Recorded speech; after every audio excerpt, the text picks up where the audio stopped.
Good evening, dear listener. If you enjoy calm history like this, you can also listen on Spotify or explore history audiobooks on Audible. Both are linked in the description for you. Tonight we step into shoes worn thin by desperate necessity, into a world where every sunrise brings fresh terror and every sunset counts as victory. You are no longer yourself. You are Margarite, a 32-year-old mother in the year 1348.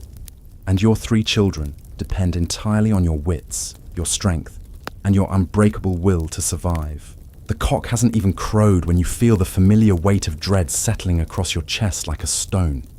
Your eyes open to complete darkness, but your body already knows the rhythm. Agnes, your youngest at barely 3 years old, is whimpering beside you on the straw mattress that serves as your family's bed. Her small body burns with fever, and you know without looking that the rash has spread further across her neck. Your hand moves instinctively to her forehead, and the heat radiating from her skin sends ice through your veins. This is how it starts. This is how the Black Death announces its arrival in your home, just as it has in countless others throughout your village. But you are not countless others. You are a mother, and surrender is not written in your vocabulary. Thomas, your middle child at 7 years old, stirs beside his sister. His breathing is laboured, and you can hear the wet rattle in his chest that appeared 2 days ago. Your eldest, Marie at 10, sleeps fitfully near the wall, her face pale but mercifully cool to the touch. 3 children, 3 souls depending on you to work miracles with nothing but determination and whatever scraps of knowledge you can piece together from whispered conversations with other desperate mothers. You rise before dawn, because dawn waits for no one, and neither does death. The dirt floor is cold beneath your bare feet, and the single room that houses your entire family feels smaller each day, as if the walls themselves are closing in with the weight of your fears. Your husband disappeared 3 weeks ago, swept away by the same sickness that now threatens your babies. There was no time for proper mourning, no luxury of grief. Survival demands every moment of your attention. The fire died during the night, as it always does, and you must rebuild it with hands that shake from exhaustion and terror. The kindling is damp from yesterday's rain that leaked through the thatched roof. But you work patiently, methodically, because patience is the only tool you have left. 1 spark, 2 sparks. Finally, blessed warmth begins to spread through the room. Water is your first priority, always. The well at the centre of the village has been poisoned, they say, contaminated by the same evil that carries sickness from house to house. But the stream beyond the mill still runs clear, and you must reach it before the other mothers claim what little clean water remains. You wrap your shawl tighter around your shoulders and slip into the pre-dawn darkness, leaving your children sleeping under every blanket you own. The village streets tell stories of horror that daylight mercifully conceals. Bodies lie where they fell, covered hastily with whatever cloth their families could spare. The baker's shop stands empty, its owner carried away by fever just yesterday. The blacksmith's forge has been cold for a week. Yet you walk these streets because you must, because your children need you to transform terror into action, despair into determination. At the stream, you encounter Margaret from the house near the church. Her eyes are hollow with the same exhaustion that weighs down your own soul. She has lost 2 children already, and her remaining daughter grows weaker each day. You exchange no words, but you share the universal language of mothers in crisis. You help each other fill your vessels with precious water, and you both pretend not to notice the tears that fall silently into the stream. Returning home, you find Agnes awake and calling for you in a voice so small it breaks your heart into pieces you cannot afford to feel.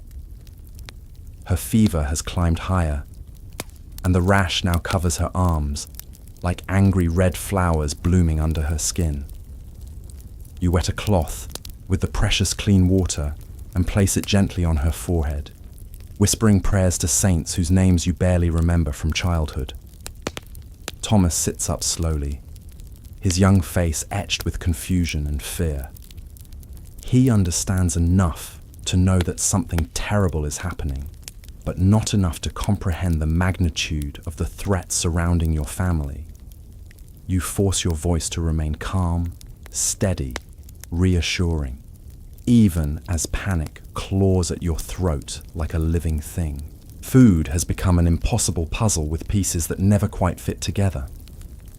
The grain stores were exhausted weeks ago, and the remaining merchants demand prices that mock your empty purse.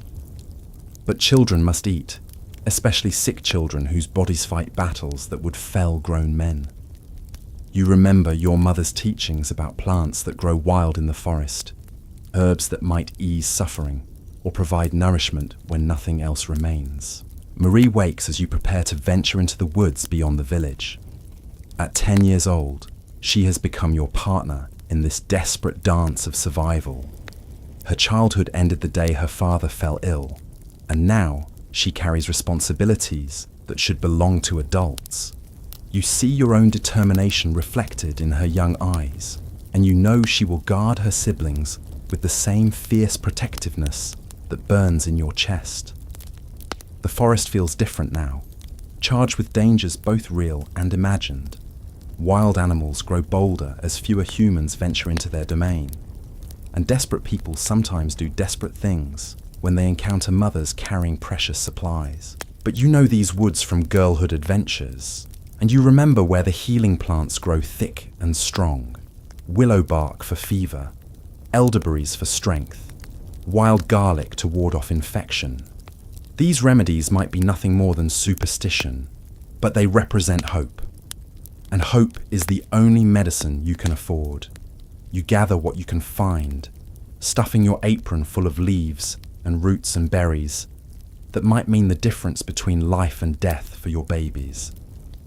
The sun climbs higher as you work, and you know other mothers throughout the village are engaged in their own desperate searches for salvation.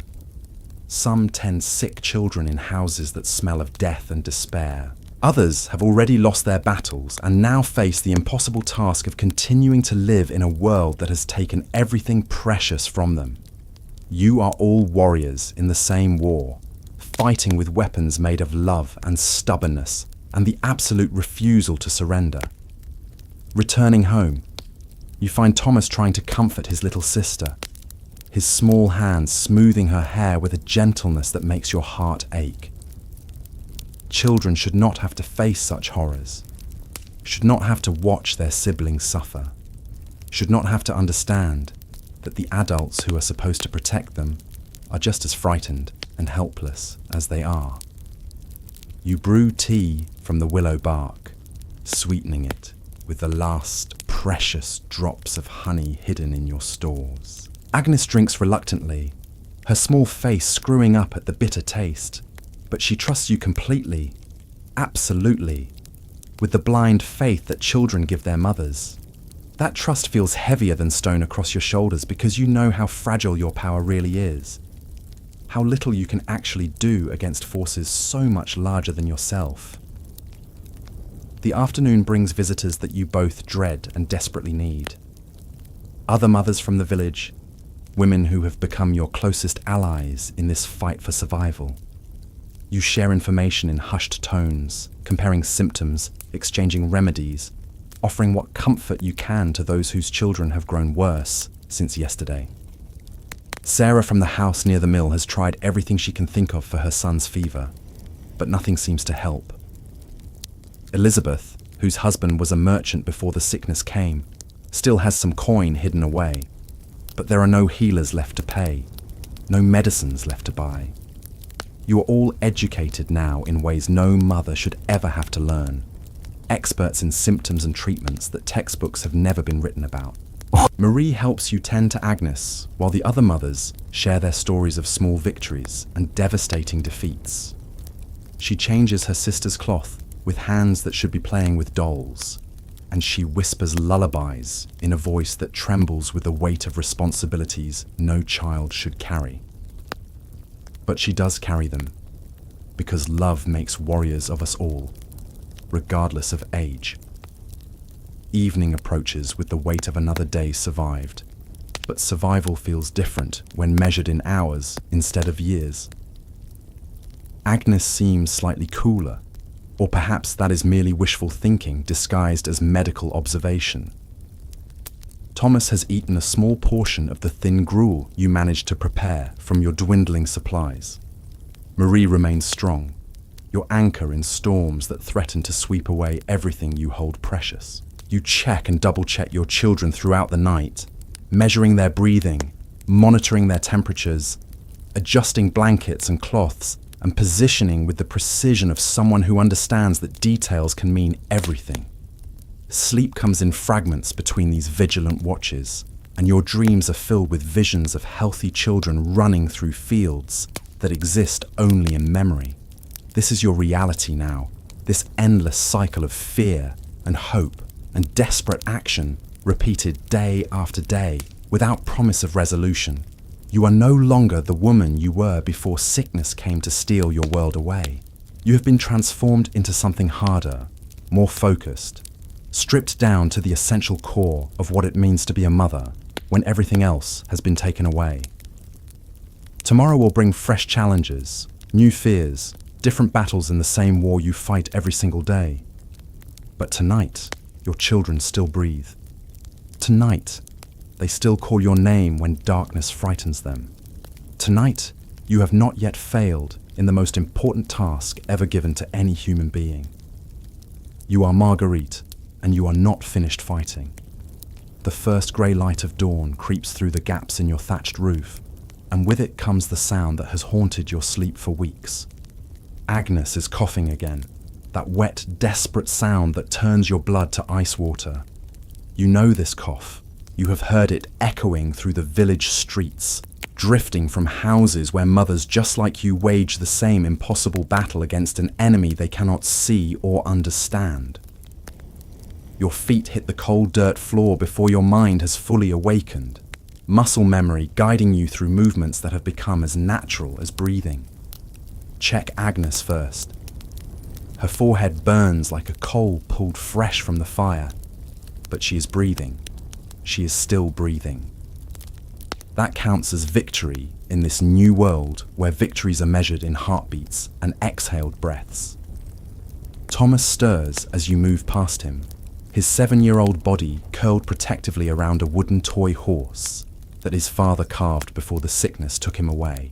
The toy is one of the few remaining connections to the life you lived before, when your biggest worry was whether the harvest would be sufficient and if Thomas would outgrow his shoes before winter arrived. Now you would trade every memory of that peaceful existence for one day when your children's eyes shine with health instead of fever. Marie sits up without prompting, her 10-year-old face already alert and ready for whatever horrors this new day might bring. She has learned to read your expressions with the skill of someone whose survival depends on understanding unspoken truths.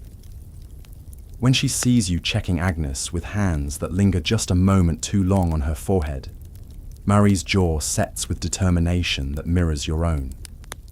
The water bucket sits empty beside the door, a wooden reminder that your first task begins before the sun fully rises. The stream beyond the village demands a journey through streets littered with evidence of battles lost by other mothers who fought the same war you continue fighting. But clean water means everything when fever burns through small bodies like wildfire consuming dry wood. You wrap your heaviest shawl around shoulders that have grown sharp with hunger and stress. Food has become a luxury reserved for your children, and you survive on scraps and determination and the absolute refusal to consider any alternative to victory. Your stomach protests its emptiness, but you ignore its complaints, the same way you ignore the exhaustion that weighs down your bones like chains. The door creaks as you slip into the morning darkness, leaving behind the sound of your children's labored breathing and carrying with you the weight of their absolute dependence. Every step away from them feels like betrayal, but every step toward the stream represents hope made manifest through action. This is the paradox of motherhood in times of crisis. You must leave them to save them. The village reveals its wounds more clearly in the growing light. The cooper's workshop stands silent, its owner buried 3 days ago, beside his wife and infant son. The tavern where merchants once gathered to trade stories and coin now serves as an impromptu hospital where the few remaining healthy adults tend to neighbours who have no family left to care for them. Margaret appears at your shoulder like a ghost materialising from the morning mist. Her presence both comforts and terrifies you because she represents the future you might face if your own battles end in defeat. She has buried 3 children in the past month, but she continues moving through each day with mechanical precision, helping other mothers fight wars she has already lost. Together you walk the muddy path toward the stream, 2 women bound by shared understanding of impossible choices and devastating losses. Neither speaks because words have become inadequate for expressing the depth of fear and love and desperate hope that drives you both forward despite overwhelming odds. The stream runs clear and cold, untouched by the corruption that has poisoned wells throughout the region. You fill your bucket with water that might as well be liquid salvation, precious beyond gold or jewels or any treasure that existed in your previous life. Margaret helps you lift the heavy vessel, and you return the favour. 2 mothers sharing burdens too great for any individual to bear alone. Walking back through streets that grow more desolate each day, you encounter Father Benedict emerging from the church where he has spent the night, administering last rites to parishioners whose families could no longer care for them. His face carries the weight of countless confessions from parents begging forgiveness for children they could not save, and his eyes hold shadows that speak of faith tested beyond human endurance. He nods silently as you pass, offering a blessing with hands that shake from exhaustion and grief. You accept his gesture gratefully because hope arrives in many forms, and you have learned to recognize every possible source of strength. Religion, superstition, folk wisdom, passed down through generations of mothers who face their own impossible challenges. You embrace them all because desperation makes believers of everyone. Agnes calls for you before you reach the door, her small voice carrying across the morning air like a prayer answered. She is awake, aware, asking for water in words that sound almost normal. Your heart leaps with cautious optimism because normal feels miraculous after days of delirium and fever-twisted rambling. Thomas has managed to sit up without assistance, his young face pale but alert. He watches you with eyes that hold too much understanding for someone his age, but understanding paired with trust so complete it takes your breath away. He believes you will save him because that is what mothers do. They work miracles through love and stubbornness and refusal to accept defeat. You prepare willow bark tea with the careful precision of someone performing a sacred ritual. Every measurement matters when dealing with remedies that walk the narrow line between healing and harm. Too little might prove useless against fever that climbs higher each hour. Too much could bring dangers of its own to small bodies already pushed beyond their limits. The bitter liquid meets resistance from Agnes, but you persist with gentle patience that masks urgent desperation. She must drink. She must accept this offering of hope disguised as medicine. Her small hands push weakly against the wooden cup, but eventually she swallows enough to satisfy your maternal calculation of what constitutes adequate treatment. Marie assists, without being asked, holding her sister's head steady and whispering encouragement in a voice that trembles with unshed tears. She has become your partner in this fight, shouldering responsibilities that should never fall to children, but which circumstances have forced upon her young shoulders. Her childhood ended the day sickness entered your home, replaced by premature wisdom and courage that both inspires and breaks your heart. The morning progresses with the careful routine you have established to impose order on chaos that threatens to overwhelm every aspect of your existence. Check temperatures, administer remedies, encourage small amounts of food, monitor breathing, adjust blankets, whisper reassurances that sound convincing even when you barely believe them yourself. Other mothers begin arriving as the sun climbs higher, drawn by the same desperate need for community that has bonded women throughout history when faced with threats too large for individual resistance. They bring news from their own households, sharing information about symptoms and treatments with the clinical precision of battlefield surgeons, comparing wounds and strategies. Elizabeth reports that her youngest daughter's fever broke during the night, offering hope that burns bright in hearts accustomed to disappointment. Sarah describes a new rash appearing on her son's chest, seeking advice from women who have become unwilling experts in cataloguing the progression of symptoms that might herald recovery or signal approaching defeat. You listen carefully to every detail, storing information that might prove crucial when your own children's conditions change or worsen. These women have become your teachers, your students, your fellow warriors in battles that demand everything while promising nothing in return except the possibility of tomorrow. The afternoon brings tasks that must be completed regardless of how desperate your circumstances become. Clothes need washing, though soap has become scarce and clean water precious beyond measure. Food must be prepared from ingredients that grow fewer each day. Fuel for the fire requires gathering, though venturing beyond the village boundaries grows more dangerous as desperate people make desperate choices. Marie accompanies you on these necessary expeditions, her presence both comfort and additional responsibility. You must protect her while relying on her help, keep her safe while teaching her skills she will need if your own strength fails. The balance requires constant adjustment, like walking across ice that might crack beneath the weight of miscalculation. Agnes sleeps fitfully through the afternoon, her small body fighting battles you cannot see but whose progress you measure through subtle changes in breathing and skin temperature. Each peaceful moment feels like gift, each sign of distress like punishment for daring to hope that this particular child might be strong enough to survive when so many others have not. Thomas rallies enough to ask for food, his appetite returning like sunrise after the longest night. You prepare thin gruel from your dwindling stores, stretching ingredients that should feed one person across 3 hungry children whose growing bodies demand nourishment you cannot always provide. But he eats willingly, gratefully, and his improved appetite signals healing that might be taking root beneath symptoms that still cause concern. Evening approaches, with the weight of another day, measured in small victories and manageable defeats. Your children remain with you. They still respond when you call their names. They still reach for your hand when fear makes the darkness seem full of threats that daylight keeps at bay.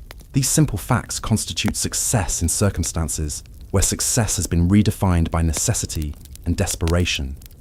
You prepare for another night of vigilant watching, knowing that fever often climbs highest in the dark hours when human resistance runs lowest. Your own exhaustion pulls at consciousness, like tide, dragging sand from beneath your feet. But mothers do not rest when their children's lives hang in balance measured by heartbeats and shallow breaths. The fire crackles with reassuring warmth, fed by wood, gathered through afternoon expeditions that tested your courage against growing dangers. Light dances across walls that have witnessed too much suffering and not enough joy, creating shadows that seem to hold memories of better times, when laughter echoed through rooms now filled with worried whispers and muffled coughs. This is your existence now, this careful balance between hope and despair that defines every moment of every day. You have been transformed by necessity into something stronger and more focused than the woman who once worried about trivial concerns that seem laughable now. Love has made you fierce beyond your own recognition, capable of enduring hardships that would have seemed impossible before your children's lives depended on your refusal to surrender. Tomorrow will test your resolve again with fresh challenges and new fears wrapped in familiar clothing. But tonight, you have prevailed. Tonight, your babies sleep under your protection. Tonight, you remain undefeated in the most important battle any human being can fight. The sound that wakes you is not your children's coughing this time, but something far worse: silence. complete, terrible silence, where Agnes's laboured breathing should be filling the pre-dawn darkness with proof of her continued existence. Your heart stops before your mind catches up, terror flooding through your veins like ice water as you reach desperately for her small form in the blackness. Your hand finds her chest, and for one horrifying moment that stretches into eternity, you feel nothing. Then her tiny ribcage rises beneath your palm, so faint you might have imagined it, but real enough to restart your own breathing. She lives. She still fights. The silence was merely sleep so deep that her usual restless movements had stilled completely. But when your fingers brush her forehead, the heat that greets them sends panic racing through your exhausted mind. The fever has climbed higher during the night, transforming her skin into something that radiates warmth, like stones pulled from a fire. This is the pattern you have learned to dread. The false peace before the final battle begins in earnest. Thomas whimpers in his sleep, his young body curled around the wooden horse, as if it might protect him from forces that care nothing for children's toys or mothers' prayers. His breathing carries that wet rattle that has grown worse each day, and you know without looking that his lips have taken on the blue tinge that speaks of lungs struggling to draw life from air that seems too thin, too empty of what growing bodies need. Marie stirs as you rise from the straw mattress, her internal alarm system responding to changes in your movement that signal new crisis approaching. At 10 years old, she has developed the hypervigilance that marks children forced to grow up too quickly, too harshly, in circumstances that strip away innocence like skin peeled from burned flesh. The water bucket stands empty again, its wooden bottom mocking your need for the one substance that might ease your children's suffering. But the stream lies beyond streets that have grown more dangerous each day, as desperation drives neighbours to choices they never imagined making. Hungry people do terrible things when their own children cry from empty bellies. You dress in darkness, wrapping layers of worn fabric around a body that has shrunk with worry and voluntary starvation. Every scrap of food goes to your babies first, always first, leaving you to survive on willpower, and the occasional bite of bread so stale it must be soaked in water before teeth can break it apart. The door opens onto a village that resembles a battlefield more than the thriving community you once knew. Bodies lie where they fell, covered with whatever cloth their families could spare before fleeing or joining them in death. The baker's wife sits in her doorway, rocking back and forth while holding a bundle that might once have been a child, but now serves only as comfort for a mind that has retreated from reality, too painful to endure. Margaret appears beside you like a spectre emerging from morning fog, her hollow eyes reflecting the same desperate determination that drives your own movements. She carries her water bucket like a weapon, prepared to defend the precious liquid against anyone desperate enough to try taking it from a mother whose remaining child grows weaker with each passing hour. The path to the stream winds between houses that tell stories of battles lost and victories so small they barely register as hope. Here, a garden where someone still tends vegetables with hands that shake from hunger. There, a doorway marked with chalk signs that warn of sickness within. Everywhere, the evidence of a world transformed by forces beyond human understanding or control. Wild dogs watch from shadows, their eyes gleaming with hunger that mirrors your own, but carries different dangers. They have grown bold as human presence diminishes, and mothers carrying precious supplies make tempting targets for creatures that have learned to associate desperation with opportunity. You grip a wooden club carved by hands that once crafted toys for children, now repurposed for protection against threats both human and animal. The stream runs clear and cold, its waters untainted by the corruption that has poisoned wells throughout the region. You and Margaret fill your buckets with liquid more valuable than gold, working quickly while scanning the surrounding forest for signs of movement that might signal danger approaching. Even this simple task requires vigilance that exhausts minds already pushed beyond normal limits. Returning through streets that grow more desolate each day, You encounter scenes that would have seemed impossible in your previous life. A woman sits beside a pile of bodies, trying to decide which child to bury first. A man wanders aimlessly, calling names of family members who no longer answer because their voices have been silenced forever. Father Benedict emerges from a house marked with the crude cross that signals another family's complete defeat. His face carries the weight of last rites administered to people who should have lived decades longer, and his hands shake with exhaustion that comes from performing too many final blessings for souls departing before their time. You nod respectfully as you pass, accepting his whispered blessing while knowing that divine intervention has proven unreliable at best.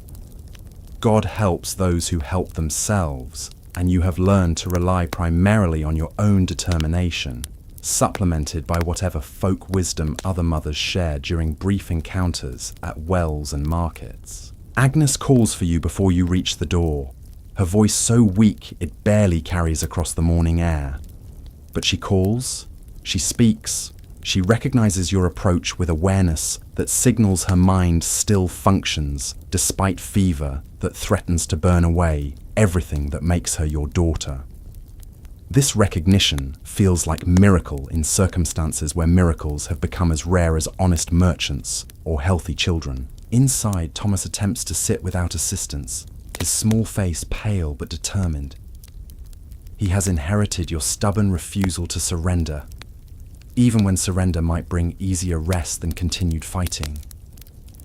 His wooden horse lies forgotten beside him as he focuses all his energy on staying upright, proving to himself and to you that he retains strength enough to keep struggling. You prepare willow bark tea with movements that have become ritual through repetition, each step performed with precision that borders on religious observance.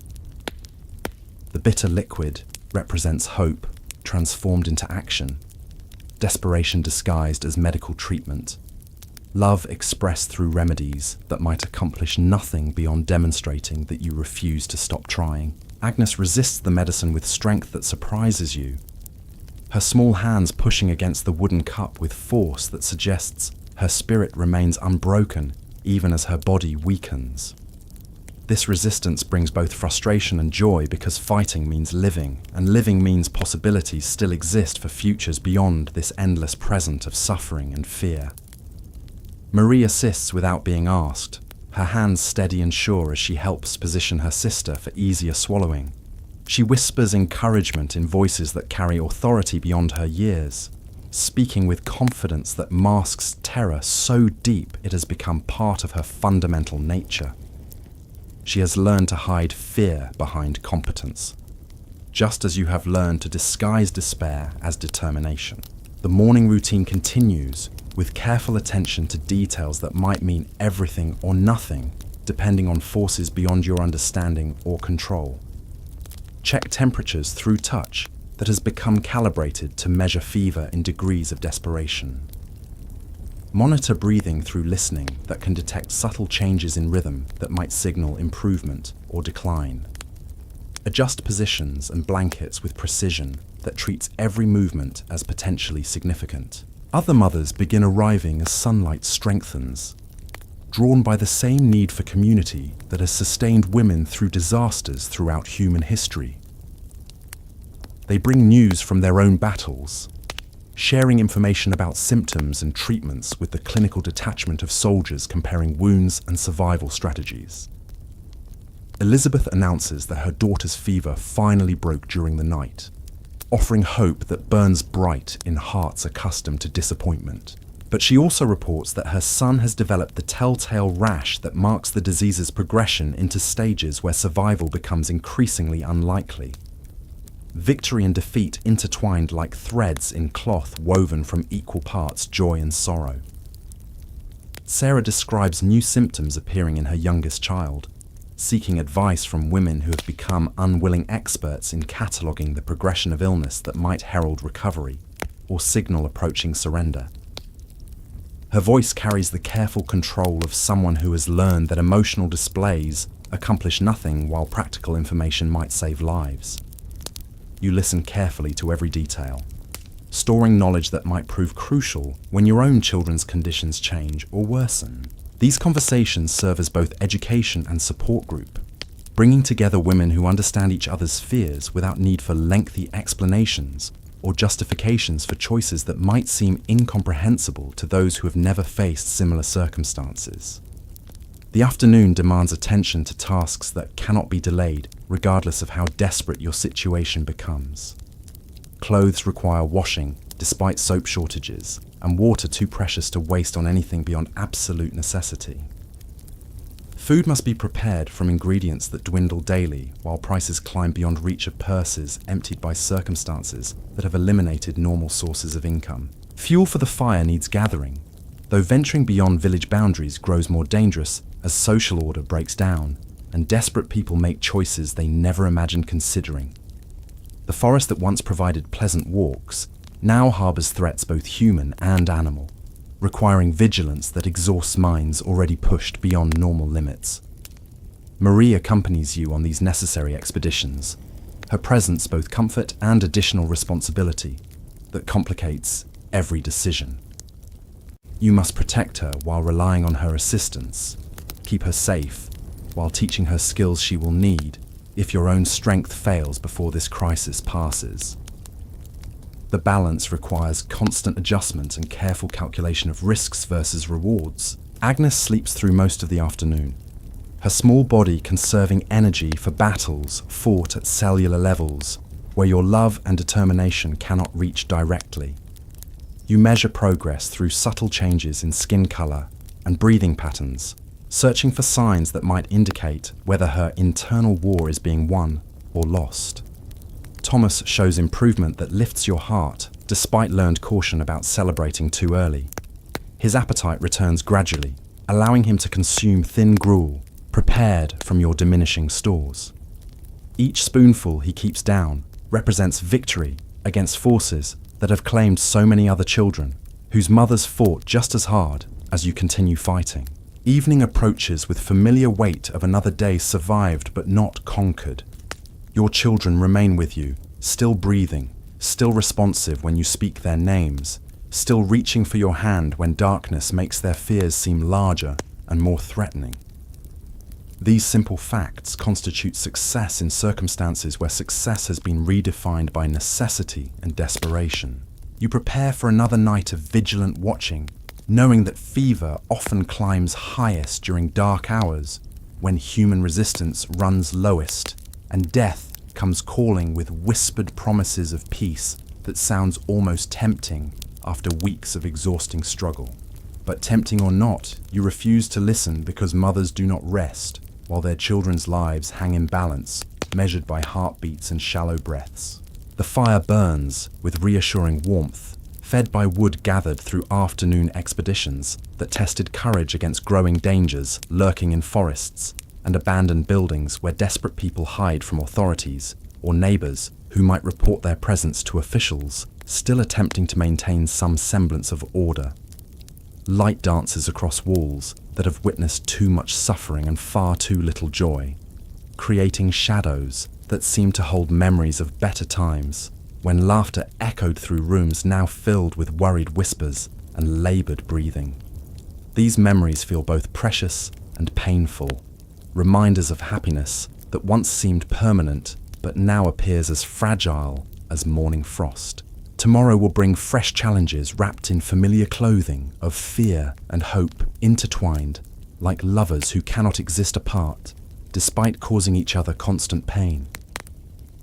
New symptoms to monitor, new remedies to attempt, new reasons to continue fighting battles that seem designed to test human endurance beyond reasonable limits. But tonight, you have prevailed again. Tonight, your babies sleep under protection that extends beyond physical shelter to encompass love so fierce, it has transformed you into something harder and more focused than the woman who once worried about harvest yields and shoe sizes. Love has made you capable of enduring hardships that would have seemed impossible before your children's survival became the single most important mission of your existence. The night brings sounds that every medieval mother learns to interpret like scripture written in darkness. The scratch of rats in the walls means your meager stores attract vermin, but it also means the grain has not yet spoiled completely. The distant howling of wolves reminds you that predators circle closer to human settlements as easier prey disappears, but their voices also mask the approach of desperate neighbors who might covet whatever supplies you have managed to hoard. Agnes stirs restlessly beside you, her small body radiating heat that seems to pulse with each labored heartbeat. You place your ear close to her chest, listening for changes in the rhythm that has become as familiar as your own pulse. The wet sound in her lungs has deepened, taking on qualities that remind you of water sloshing in a partially filled bucket. This is not improvement. Thomas coughs in his sleep, a sound so violent it shakes his entire frame and jerks him into brief wakefulness before exhaustion drags him back into unconsciousness. When he coughs, you see specks of darkness on his lips that might be blood, or might be shadows cast by firelight that flickers with each draught that seeps through gaps in your walls. Marie lies still as death, but her breathing remains steady and clear. She has become your anchor in storms that threaten to sweep away everything you hold precious.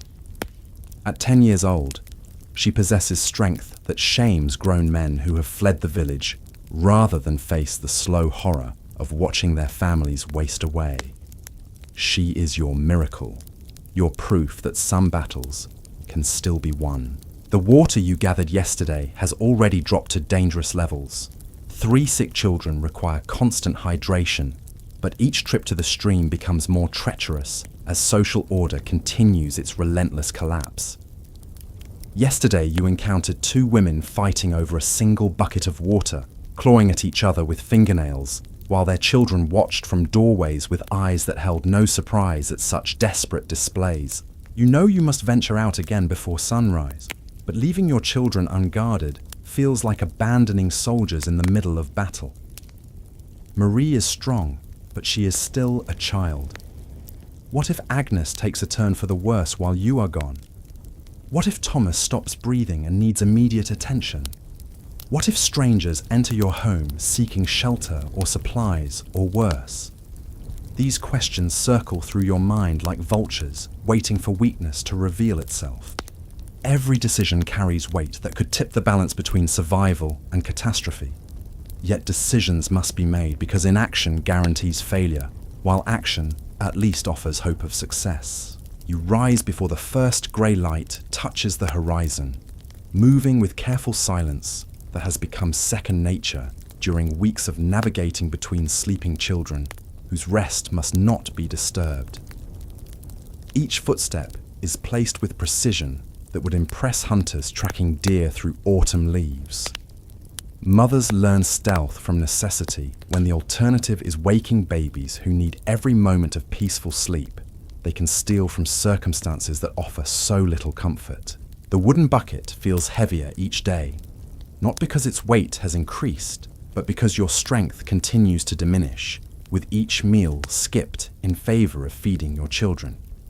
Your arms shake with effort that should be manageable for someone your age, but hunger and exhaustion have transformed simple tasks into challenges that require careful planning and stubborn determination.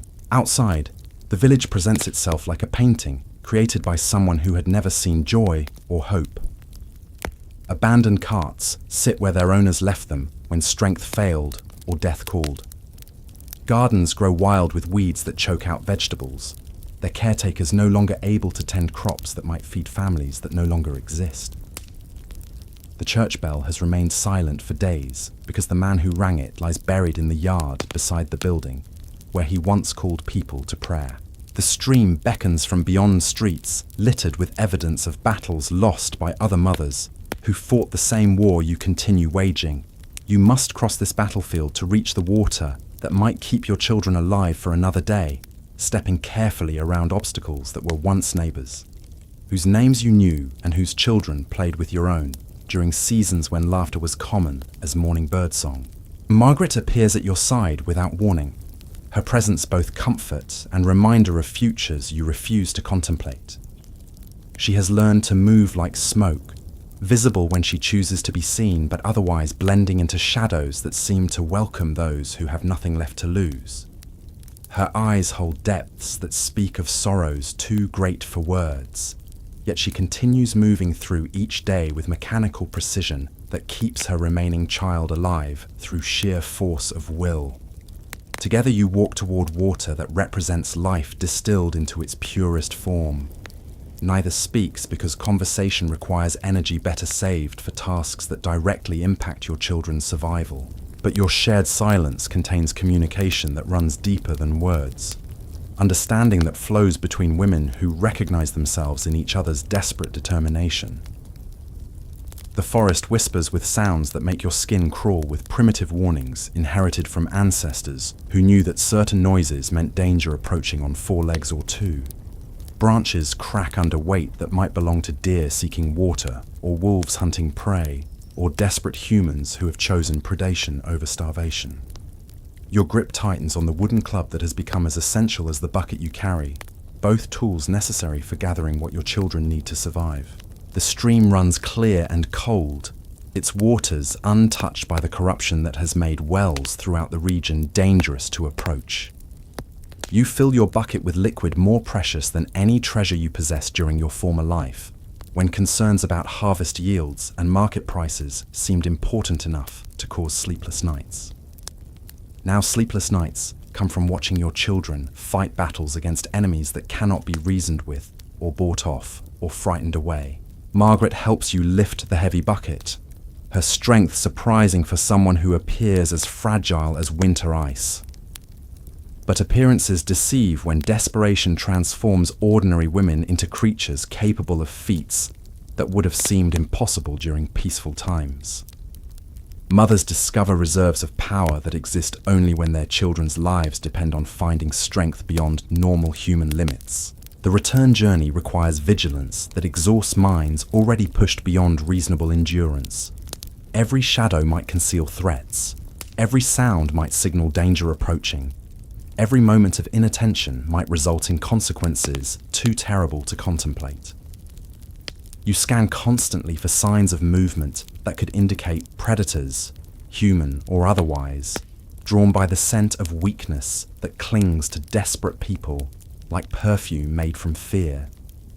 A group of children appears at the edge of your vision, moving through abandoned houses like ghosts, searching for something they will never find. These are the orphans created by circumstances that have claimed entire families, leaving behind souls too young to understand why their parents stopped breathing, but old enough to know that survival now depends entirely on their own resourcefulness. Some villages have organized care for such children, but yours has lost too many adults to spare energy for orphans when existing families struggle to keep their own members alive. These small wanderers survive by scavenging what others have abandoned, growing wild like weeds that sprout in ruins where gardens once flourished under careful tending. You want to help them, your maternal instincts screaming at the sight of children who need protection and guidance and basic human kindness. But your own babies wait at home with fevers that could spike without warning, and the water you carry represents their best chance of seeing another sun rise. Love makes monsters of us all, forcing choices that reveal how far from civilization we can fall when pushed by circumstances that admit no compromise.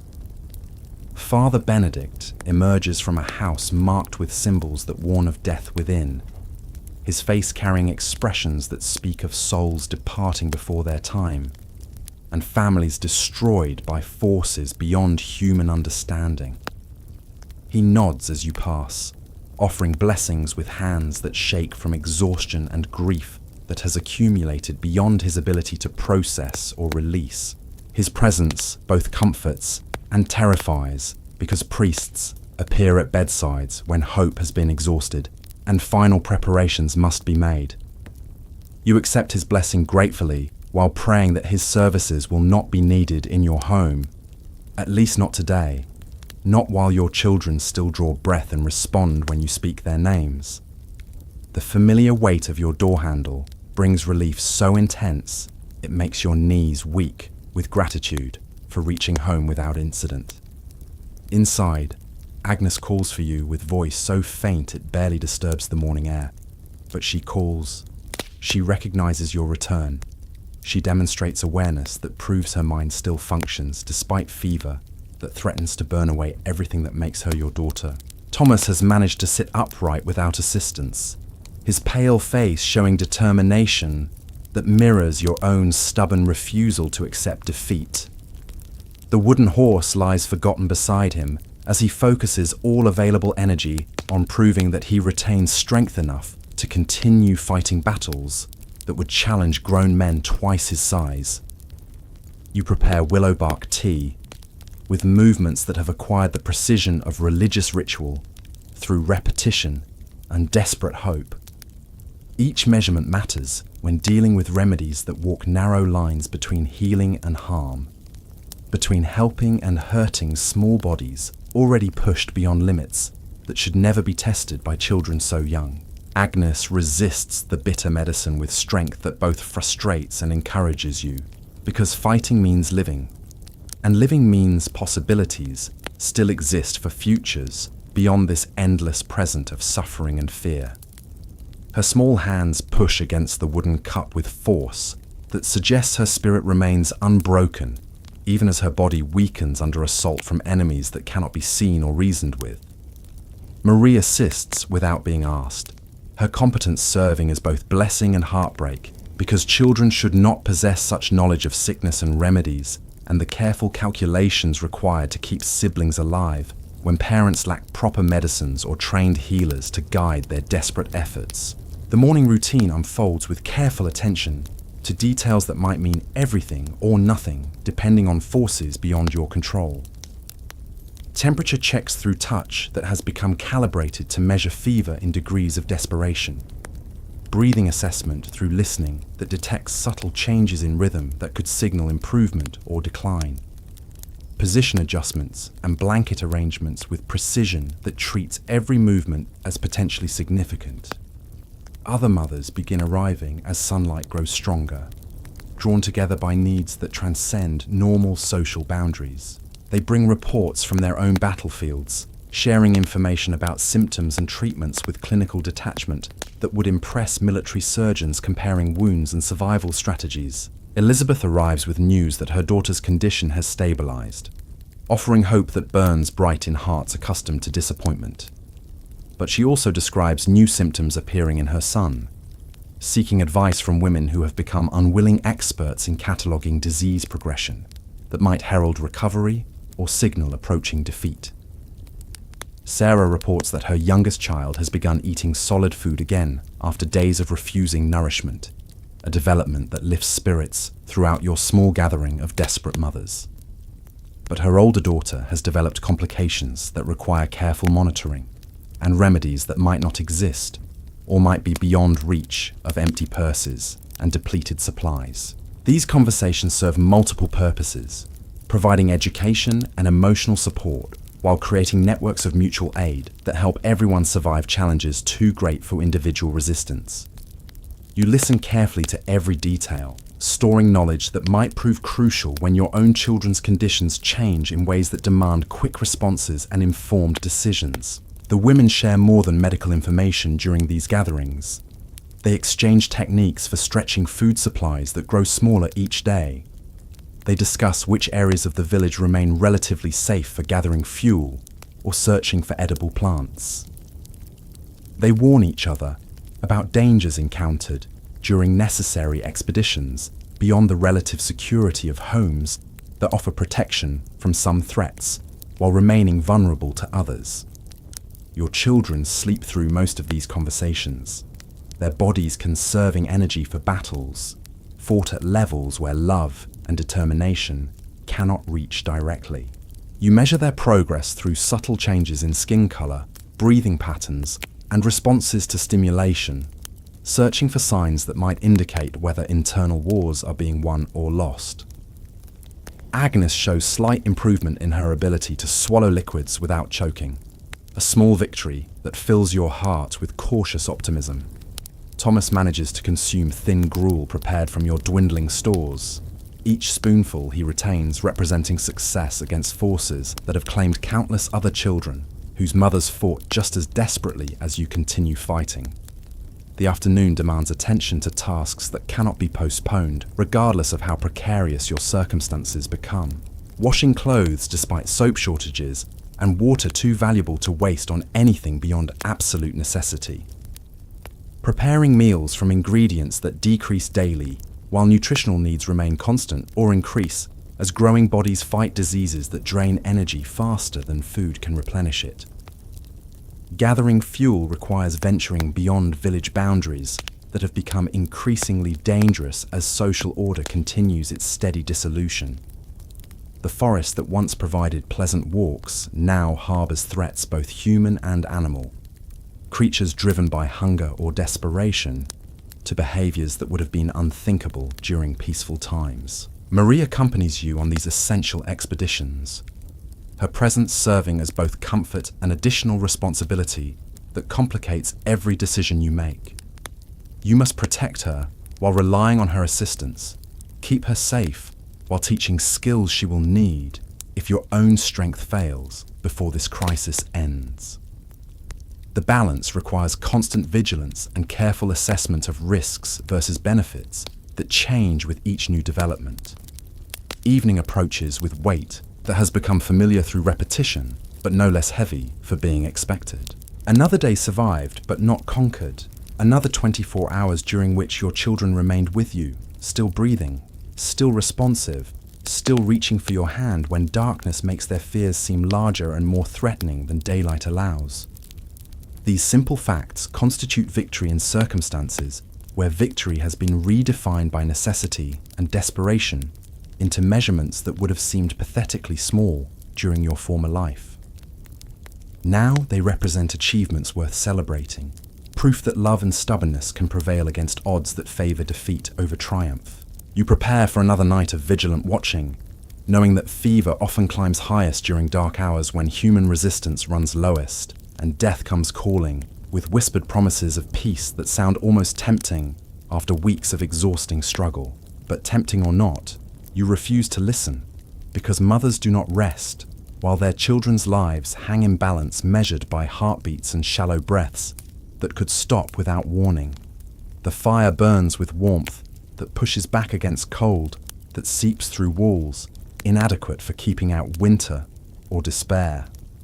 Light dances across surfaces that have witnessed too much suffering and far too little joy, creating shadows that seem to hold memories of times when laughter-filled rooms now occupied by worried whispers and labored breathing. Tomorrow will test your resolve with fresh challenges disguised as familiar problems, new symptoms to monitor and interpret, new remedies to attempt with ingredients that grow scarcer each day, new reasons to continue fighting battles that seem designed to test human endurance beyond limits that should protect mothers and children from such trials.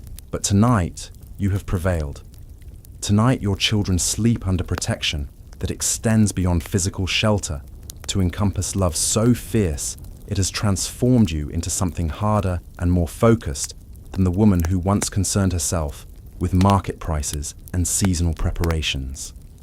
Tonight, you remain undefeated in the most important war any human being can fight, the war for the lives of those who depend entirely on your refusal to surrender. You wake on the fourth day to find Agnes burning with fever so intense that her skin feels like heated metal beneath your trembling fingers. The rash has spread across her entire torso now, angry red welts that mark her small body like some cruel map of suffering. Her breathing comes in the shallow gasps that barely lift her chest, and when you call her name, her eyes flutter but fail to focus on your face. Thomas lies beside her in a state that terrifies you more than his sister's obvious distress. He has stopped coughing entirely, his lungs too weak now to expel whatever poison has settled there. His lips carry a blue tinge that speaks of air hunger, of a body slowly forgetting how to sustain itself. When you touch his forehead, his skin feels cool and clammy, as if life itself is retreating from his extremities towards some final stronghold in his core.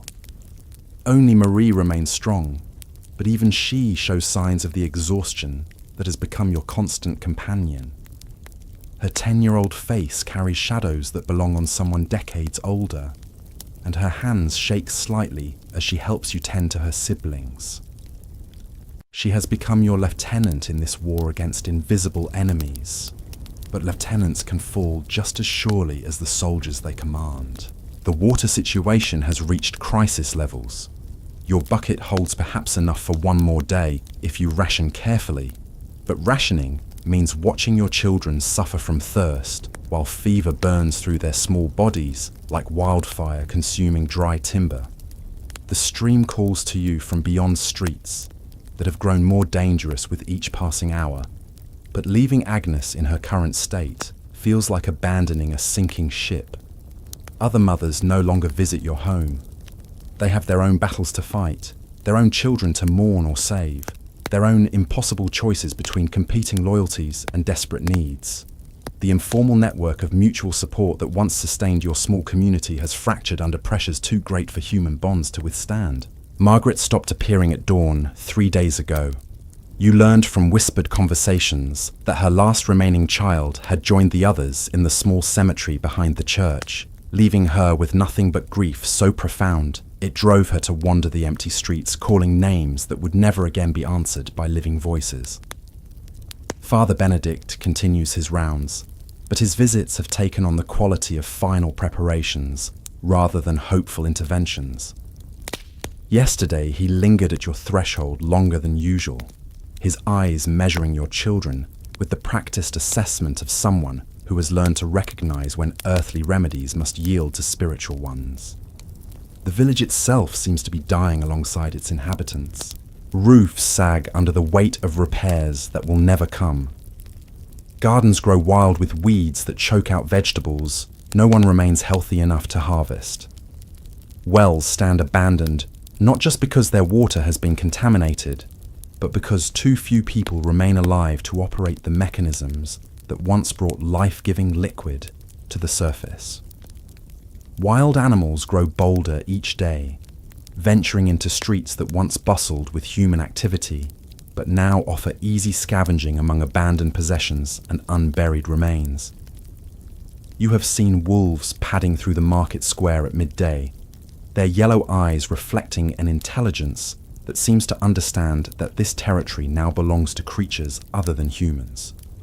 The economic system that once governed daily life has collapsed entirely.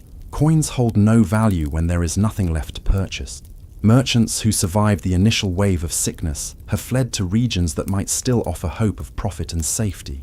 The blacksmith's forge has been cold so long that birds have begun nesting in its chimney.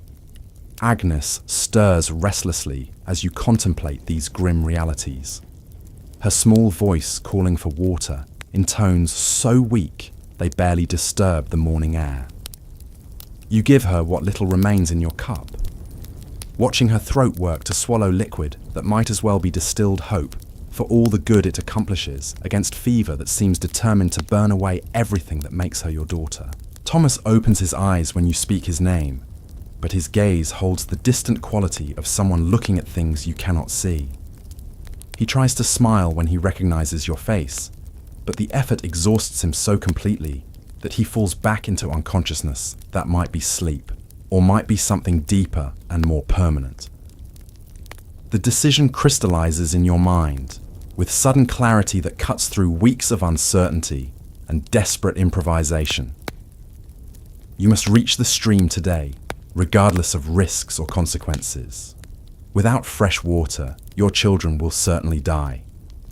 With it, they might live long enough for their small bodies to find strength to continue fighting battles that have already claimed so many other innocents. Marie understands without explanation when you begin preparing for the dangerous journey to the water source. She nods with gravity that breaks your heart while demonstrating courage that makes you proud beyond measure. At 10 years old, she will guard her siblings with determination that equals your own, ready to fight off threats human or animal with weapons improvised from household implements. You kiss each of your children before departing, pressing your lips to foreheads that radiate heat or coldness depending on which stage of sickness has claimed them.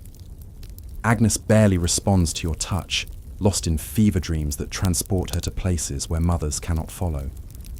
Thomas manages to squeeze your finger with strength so faint you might have imagined it, but real enough to kindle hope that refuses to die despite overwhelming evidence that hope is foolish luxury you cannot afford. The streets reveal new horrors, with each step toward the forest, where clean water still flows free from corruption that has poisoned everything else in your world. A child sits beside what was once her home, playing with dolls made from sticks and scraps of cloth, while her parents lie motionless in the doorway behind her. She looks up as you pass, her eyes holding the blank expression of someone too young to understand that her games have become the only reality she can safely inhabit. An elderly man staggers through the market square, calling the names of family members who disappeared weeks ago into the growing silence that has swallowed so many voices. His clothes hang loose on a frame that has shrunk with hunger and grief, and his eyes dart constantly as if expecting loved ones to emerge from shadows that hold nothing but emptiness and decay. The church door stands open, revealing rows of makeshift beds where the last surviving residents of your village wait for endings that approach with varying degrees of speed but identical certainty. Father Benedict moves among them like an angel of mercy whose powers extend only to comfort rather than healing, offering final sacraments to souls preparing for journeys beyond earthly suffering. The forest welcomes you with sounds that once seemed peaceful, but now carry undertones of menace that make your skin crawl with primitive warnings. Birds that should be singing morning songs have fallen silent, as if even creatures of the air understand that this world has become too dangerous for expressions of joy or hope. Your wooden club feels inadequate against threats that might emerge from behind any tree or bush, but it represents your only defense against predators who have learned that desperate mothers carrying precious supplies make vulnerable targets. The weight of it in your hand reminds you that survival sometimes requires violence from those who would prefer peace.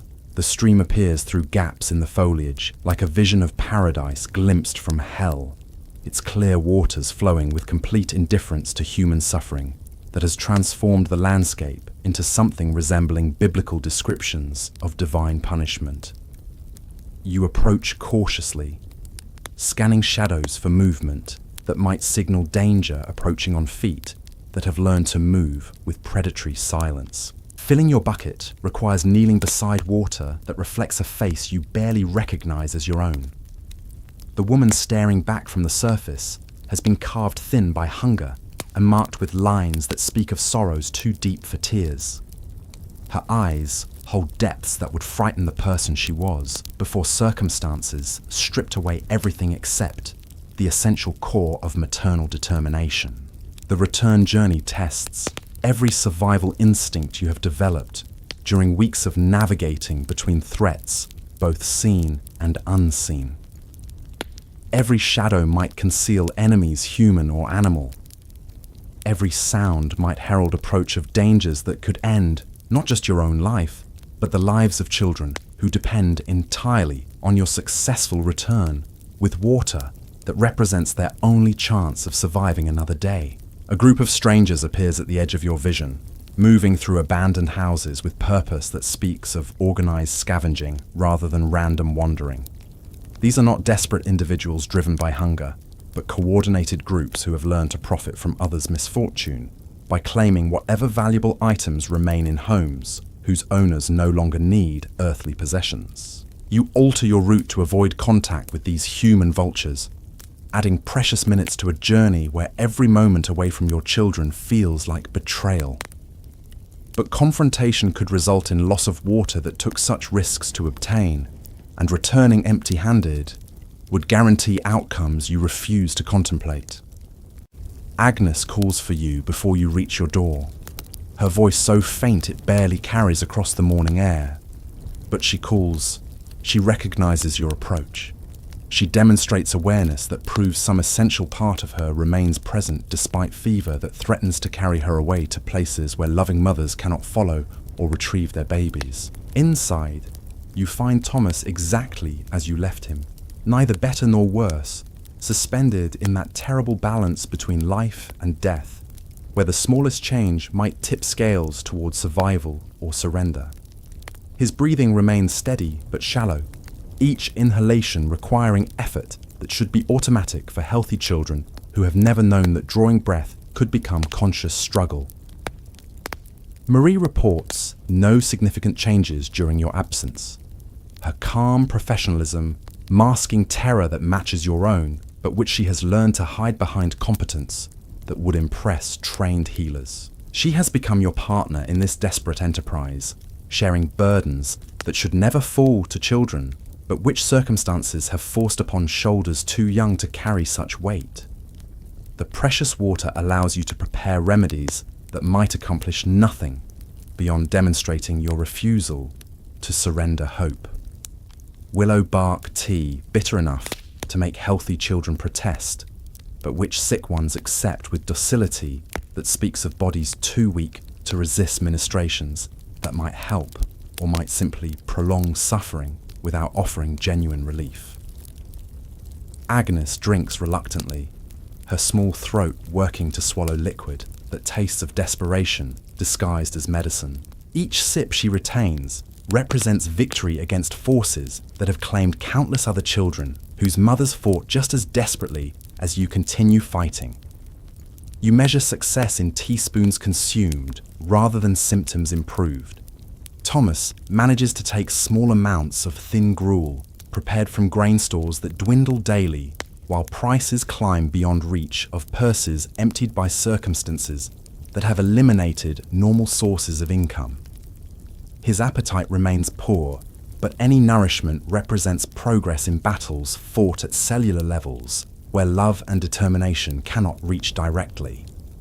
The afternoon passes with careful attention to breathing patterns that have become as familiar as your own heartbeat. You listen for changes in rhythm that might signal improvement or decline, your ear pressed close to small chests that rise and fall with efforts that should be effortless for children who have never known that staying alive could require such conscious struggle. Other sounds intrude from beyond your walls, where the village continues its slow death alongside its remaining inhabitants. Distant crying that might come from children or adults. Voices calling names that receive no answers. The occasional crash of structures finally succumbing to neglect and abandonment that mark the end of human habitation. Marie helps with tasks that once would have seemed impossible for someone her age. Her small hands performing duties that require precision and gentleness, combined with strength that comes from love rather than physical development. She has learned to read her siblings' conditions through subtle signs that might escape notice of adults who lack her intense emotional investment in their survival. Evening approaches with weight that has become familiar through repetition, but grows heavier each day as your children's conditions fluctuate between slight improvements and alarming declines that could signal approaches of endings you refuse to acknowledge as possibilities. The balance shifts constantly, requiring vigilance that exhausts minds already pushed beyond reasonable limits. Agnes shows signs of restlessness that might indicate discomfort or might herald changes in her condition that demand immediate attention and responses you may not possess knowledge or resources to provide. Her small body moves constantly now, seeking positions that might ease suffering caused by forces that cannot be reasoned with or negotiated away through maternal devotion. Thomas sleeps more deeply than before, his unconsciousness taking on qualities that worry you, despite offering respite from struggles that have consumed his strength for days, without apparent progress toward recovery. Deep sleep might signal healing or might represent retreat from battles that have become too difficult for small bodies to sustain much longer. The fire burns low despite your efforts to maintain warmth that pushes back against cold that seeps through inadequate walls and threatens to add hypothermia to the list of enemies your children must defeat to see another sunrise. Fuel grows scarce as fewer people remain healthy enough to gather wood from forests that have become hunting grounds for predators, both human and animal. Light dances across surfaces that have witnessed transformations no home should see. From sanctuary where families once gathered in safety, to battlefield, where mothers wage wars against invisible enemies that show no mercy for innocence or youth. The familiar becomes strange when viewed through lens of desperation that alters perception of everything previously taken for granted. Tomorrow will test your resolve with challenges that might prove beyond human capacity to endure. But tonight your children still breathe under protection that extends beyond physical shelter to encompass love so fierce it has transformed you into something harder and more focused than the person who once worried about seasonal preparations and market fluctuations. The sound of your own heartbeat mingles with the rhythm of small chests rising and falling in patterns that have become the most important music you will ever hear. Melodies that must continue playing if your world is to retain any meaning, beyond the accumulation of losses that threaten to overwhelm what remains of hope in circumstances designed to test human endurance beyond all reasonable limits. Limits. The fifth dawn breaks with a sound that has become more familiar than your own breathing. Not the gentle stirring of children awakening to another day of play and laughter, but the harsh rattle of Agnes fighting for each breath as fluid builds in her tiny lungs. Her fever has reached heights that seem impossible for such a small body to endure. Yet somehow, she continues fighting with determination that mirrors your own stubborn refusal to accept defeat. Thomas has not spoken in 2 days. His eyes open when you call his name, but they hold the glassy quality of someone looking through windows fogged by suffering that has moved beyond physical pain into territories where words cannot reach. His lips have deepened to a blue that reminds you of winter skies, just before snow begins to fall, beautiful and terrible in equal measure. Marie sits beside her siblings with vigilance that would shame professional guards, her young hands moving constantly to adjust blankets and check temperatures with precision learned through desperate necessity.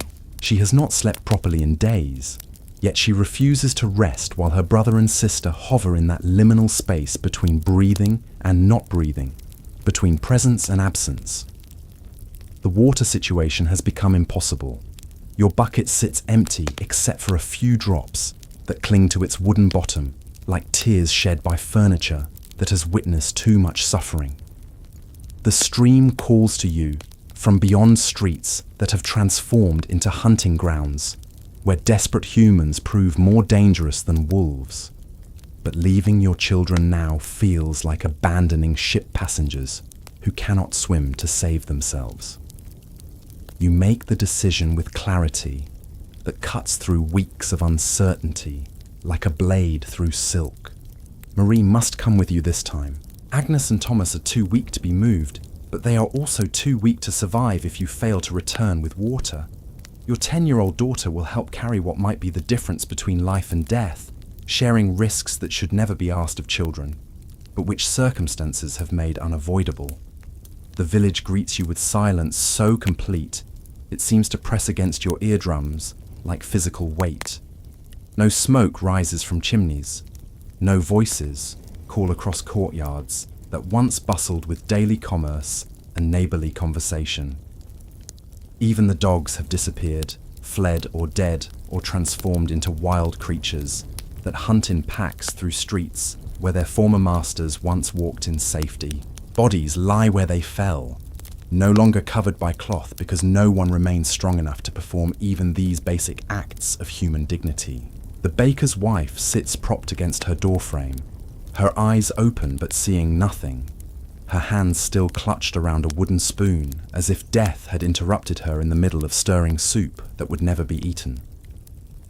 A child wanders past without acknowledging your presence, her attention focused entirely on some internal landscape that offers refuge from realities too harsh for young minds to process. She clutches a doll made from straw and strips of cloth, whispering to it in voices so soft they might be prayers, or might be conversations with imaginary friends who provide comfort that living humans can no longer offer.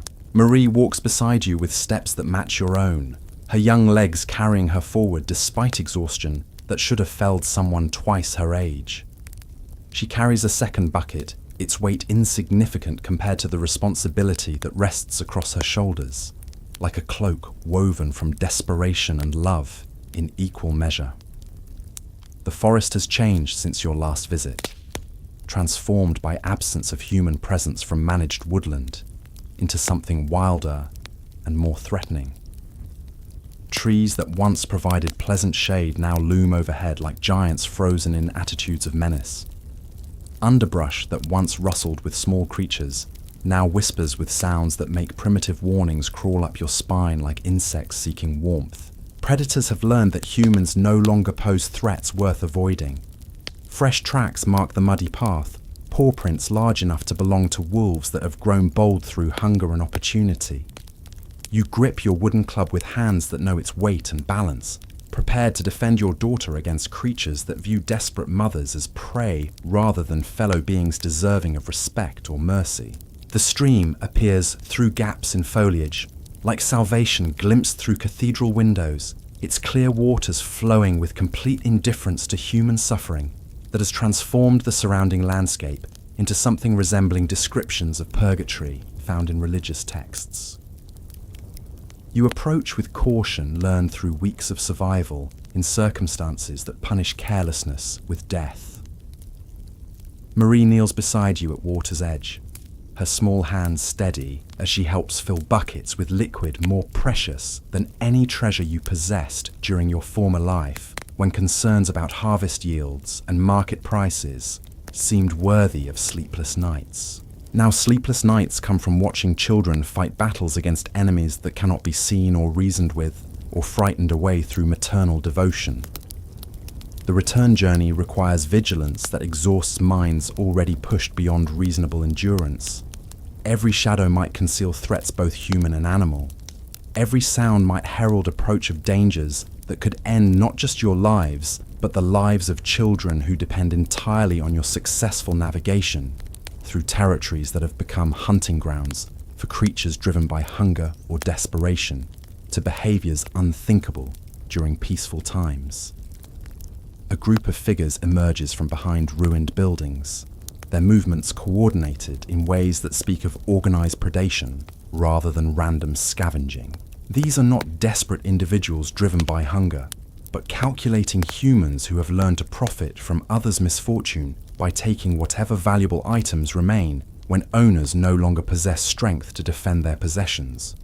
You alter course immediately, pulling Marie deeper into forest shadows that offer concealment at the cost of exposing you to different dangers.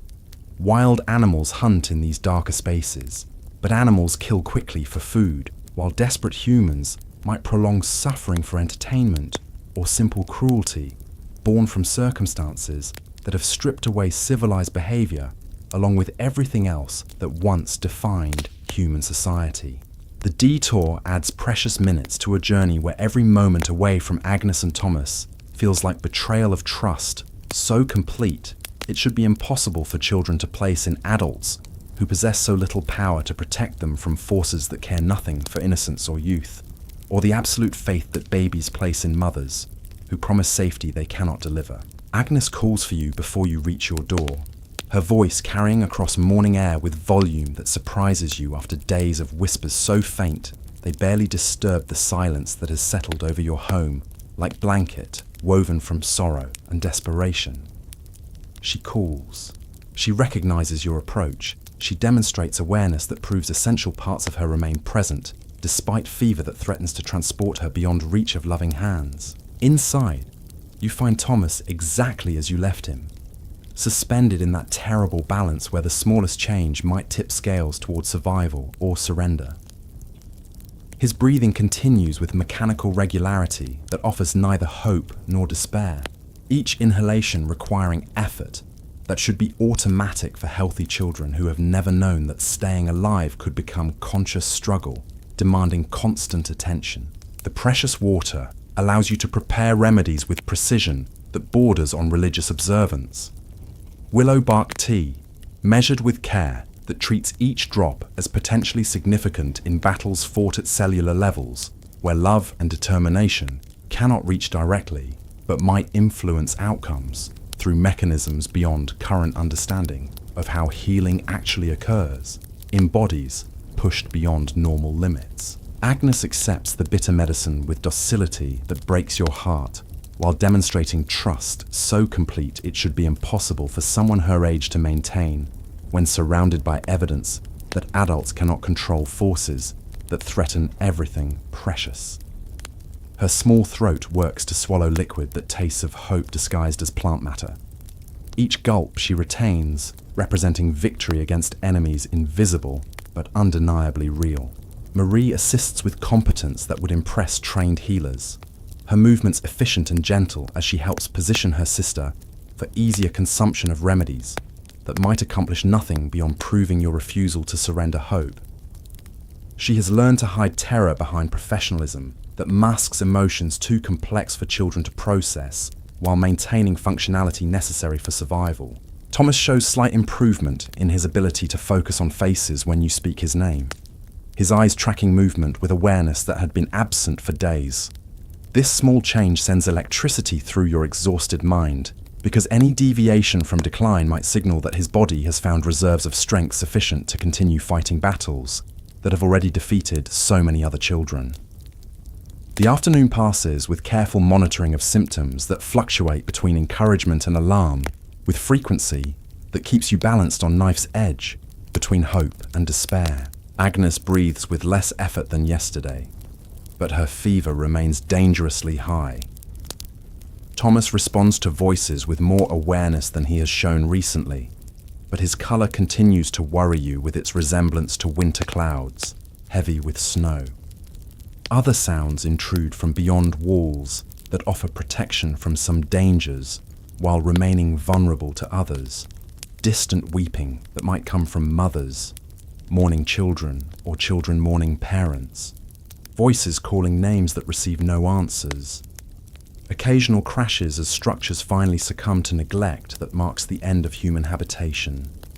In spaces once filled with laughter and conversation, the village continues its slow death alongside remaining inhabitants who lack strength to maintain buildings or infrastructure that once supported thriving community. Roofs sag under weight of repairs that will never come. Wells stand abandoned, not just because water has been contaminated, but because too few people remain alive to operate mechanisms that once brought life-giving liquid to surface.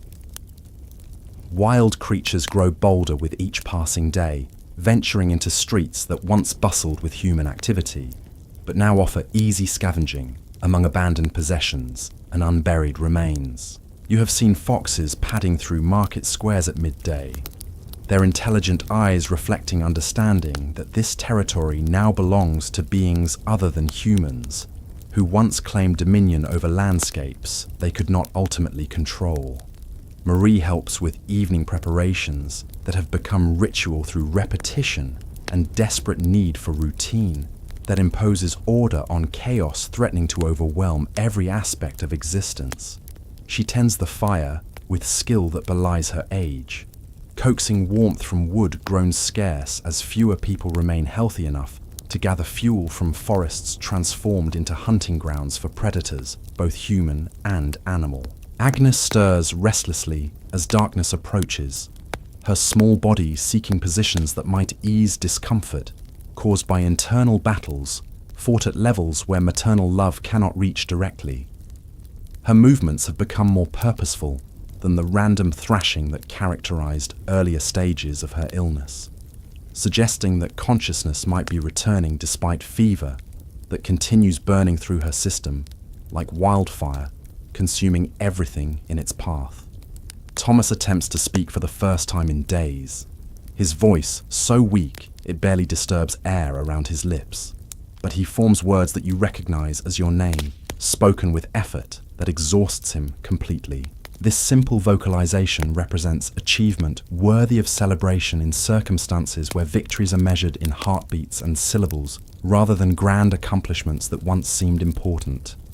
The fire crackles with sound that has become as essential as breathing, its warmth pushing back against cold, that seeps through walls inadequate for keeping out winter, or despair that threatens to freeze hope in hearts, already chilled by losses that accumulate faster than healing can occur.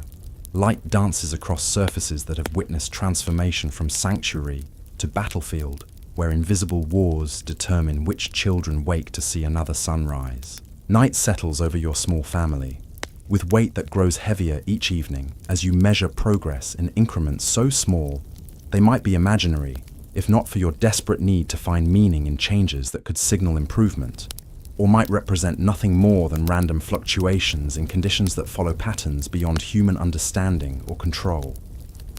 You position yourself between your children and whatever dangers might emerge from darkness that has learned to hide threats, both supernatural and mundane.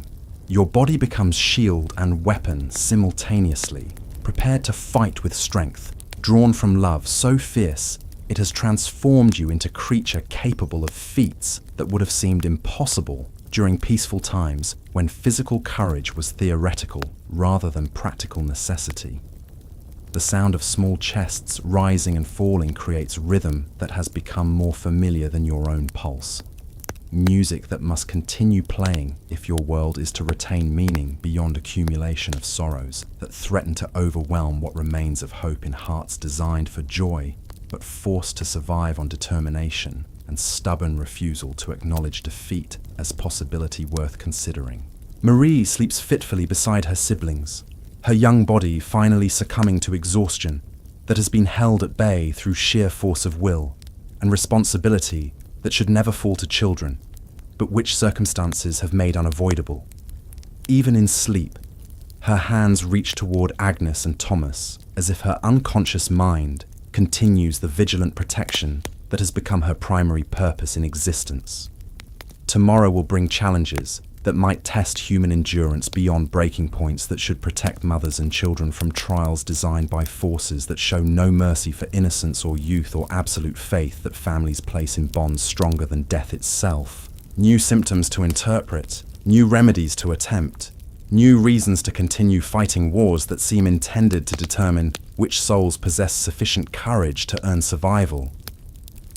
But tonight, your children breathe under protection that extends beyond physical shelter to encompass love that has been refined by suffering into something harder and more focused than emotion experienced during comfortable times when threats were theoretical rather than immediate and constant.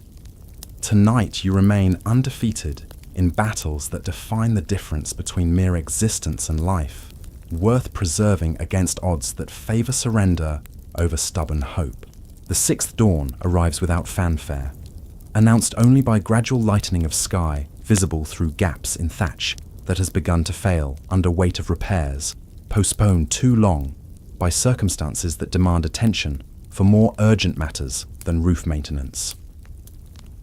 Agnes breathes with rhythm that seems steadier than yesterday, though fever continues burning through her small frame, with intensity that makes her skin radiate heat like stones pulled from fire. Thomas opens his eyes when you call his name, focusing on your face with clarity that has been absent for days. This simple act of recognition sends hope coursing through your exhausted mind, because awareness signals that essential parts of him remain present, despite illness that has claimed so many other children whose mothers fought with equal desperation, but less fortunate outcomes. The water you gathered yesterday has already dropped to levels that demand another dangerous journey to the stream. But your children's improved conditions make leaving them feel less like abandonment and more like necessary risk taken for rewards that might justify exposure to dangers lurking in forests and ruined streets where desperate humans prove more threatening than wild animals. Marie volunteers to remain behind, her mature understanding of household management impressive for someone her age, but heartbreaking in its demonstration of childhood, sacrificed to circumstances that force premature responsibility upon shoulders too young to carry such weight. She will tend her siblings with competence that rivals your own, guided by love that makes warriors of ordinary people when survival depends on courage, drawn from depths previously unexplored. The village presents itself like archaeological site, where civilizations once thrived, but now lie buried beneath accumulation of neglect and abandonment, that marks passage of time measured in catastrophes rather than seasons. Empty houses stare at you through windows that reflect nothing but emptiness. Their former inhabitants either fled or joined the growing number of bodies that mark each street like monuments to defeat. A few survivors still move through mourning routines that maintain pretense of normal life, despite evidence that normality has been permanently shattered by forces beyond human control or understanding. An elderly woman tends a small garden with movements that speak of muscle memory, rather than conscious hope that vegetables might grow in soil contaminated by corruption that has poisoned everything else in this transformed landscape. Two children play games that involve no laughter, their activities focused on survival skills that should never be necessary for people their age, but which circumstances have made essential for anyone hoping to see another sunrise.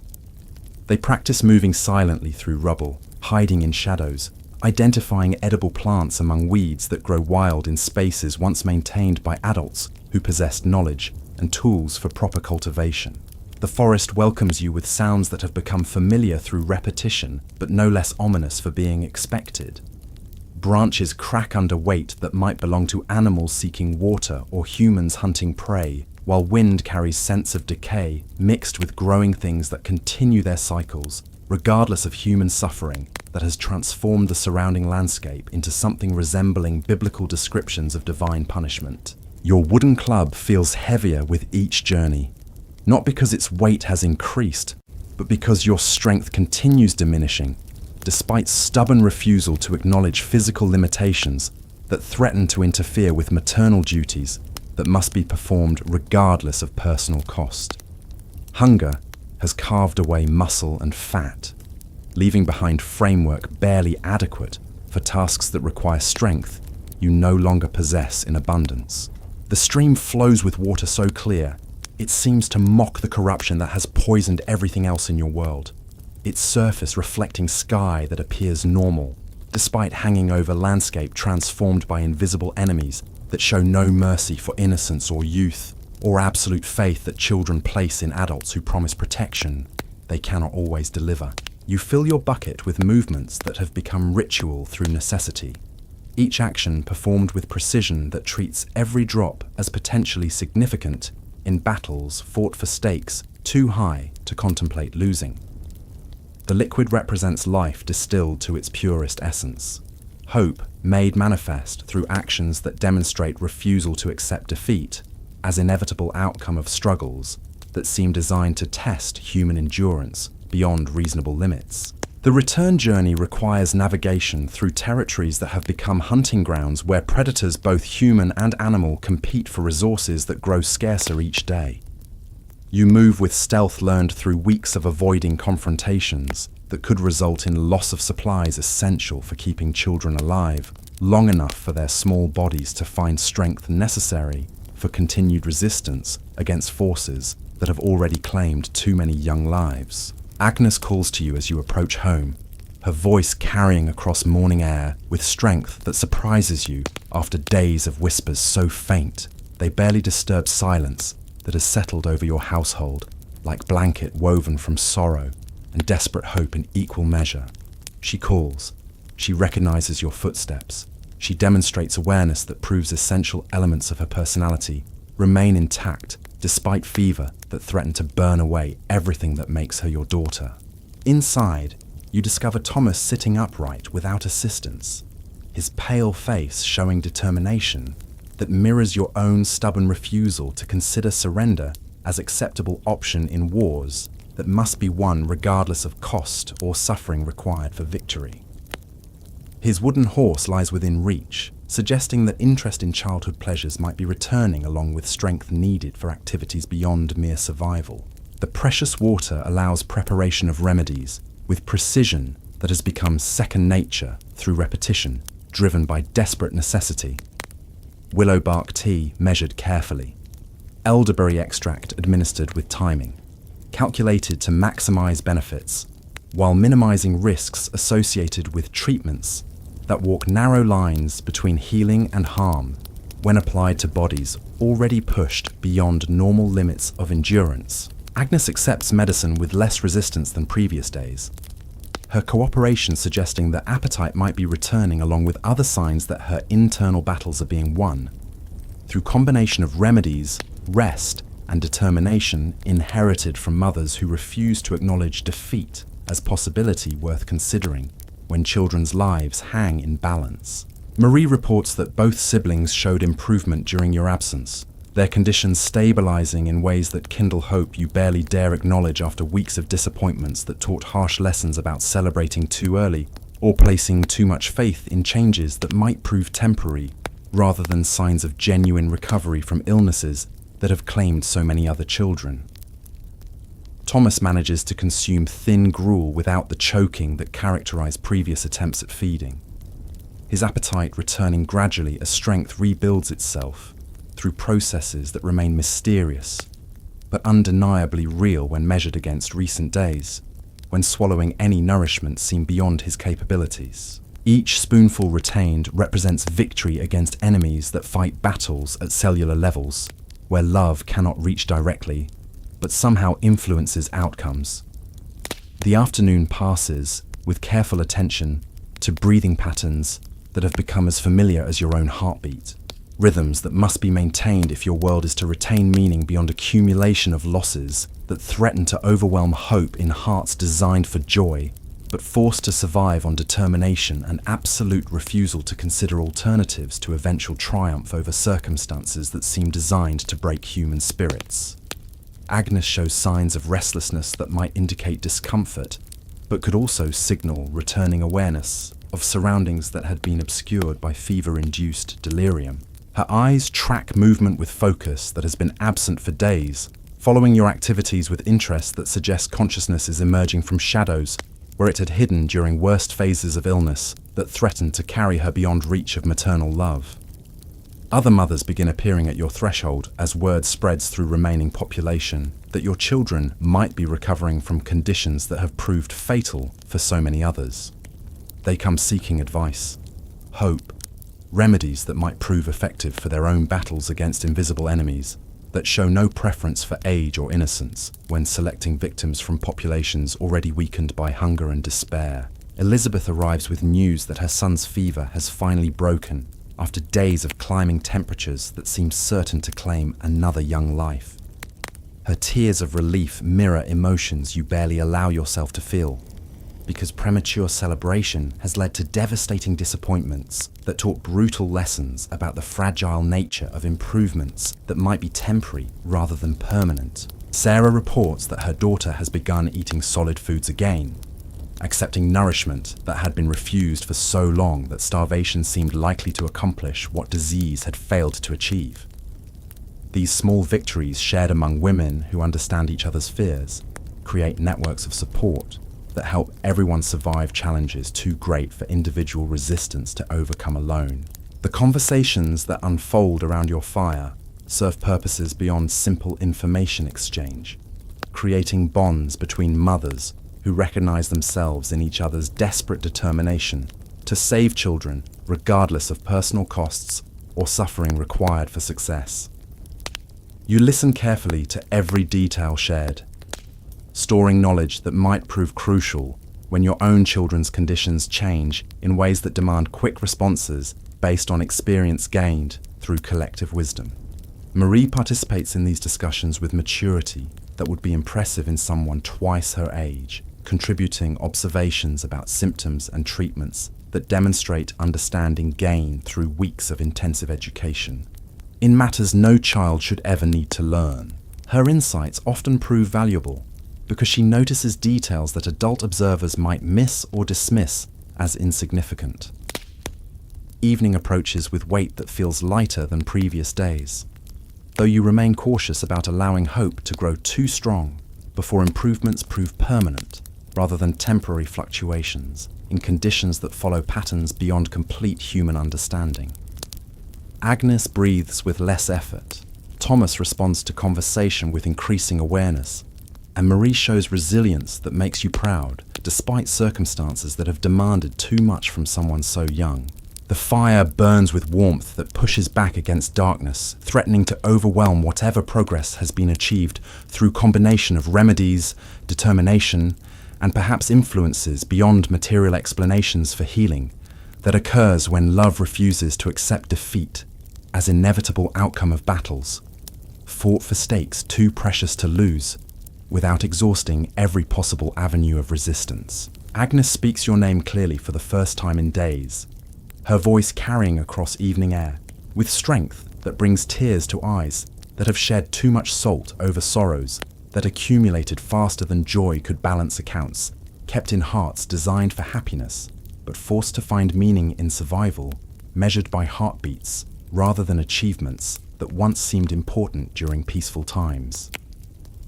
Thomas asks for food using words that form complete sentences, his request demonstrating cognitive function that had disappeared during worst phases of illness, when communication became impossible and consciousness retreated to places where mothers could not follow or provide comfort, through physical presence and whispered reassurances that promised victories not yet won.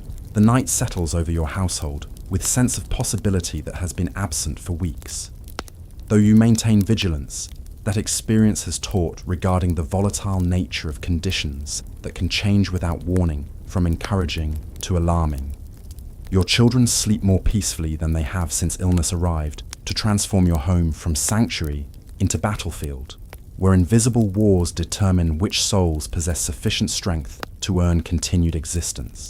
You position yourself between your family and whatever dangers might emerge from darkness that has learned to hide threats both supernatural and mundane, your body serving as shield and weapon simultaneously, while your mind processes sounds that distinguish between normal night noise and indicators of approaches that might require defensive action drawn from reserves of courage discovered only when circumstances demand impossible feats. Tomorrow will bring fresh challenges that test your resolve with obstacles that might prove beyond human capacity to overcome.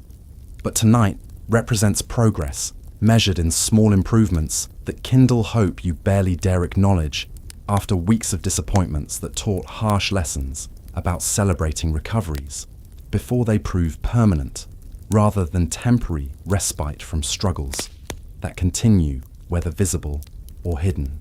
The sound of steady breathing from 3 children creates symphony more beautiful than any music you heard during former life, when concerts and celebrations seemed worthy of attention that now focuses entirely on rhythms that must continue playing if your world is to retain meaning beyond mere survival in circumstances designed to test whether love possesses sufficient strength to overcome forces that show no mercy for innocence or youth.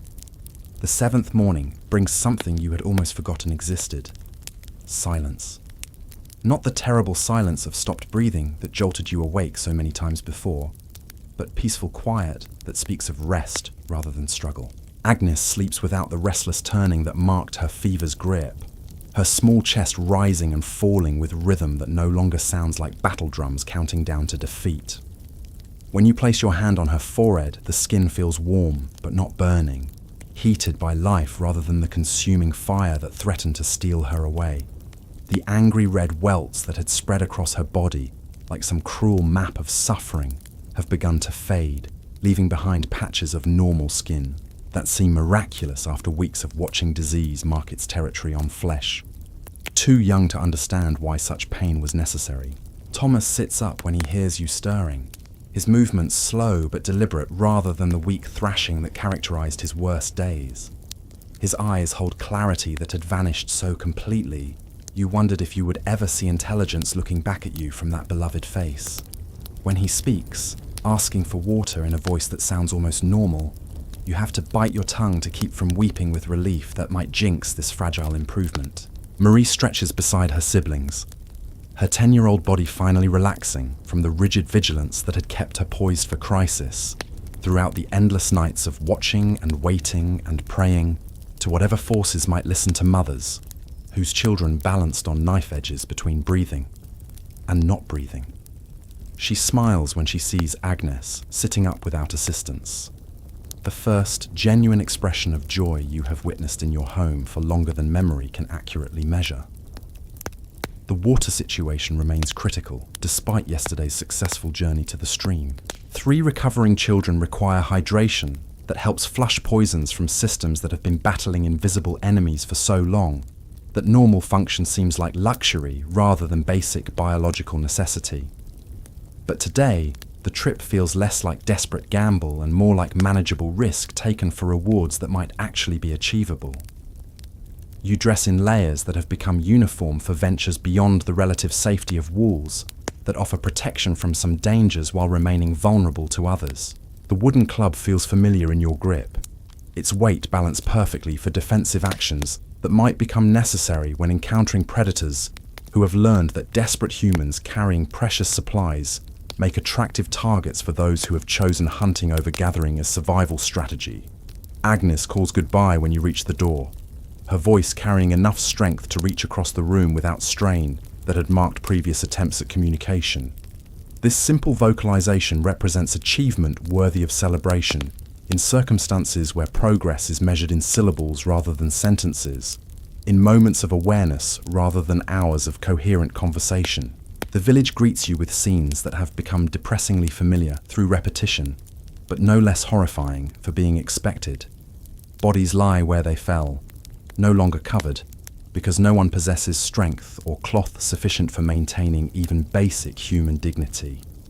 The market square stands empty except for debris that tells stories of commerce abandoned when merchants either fled or joined the growing number of casualties that mark every street.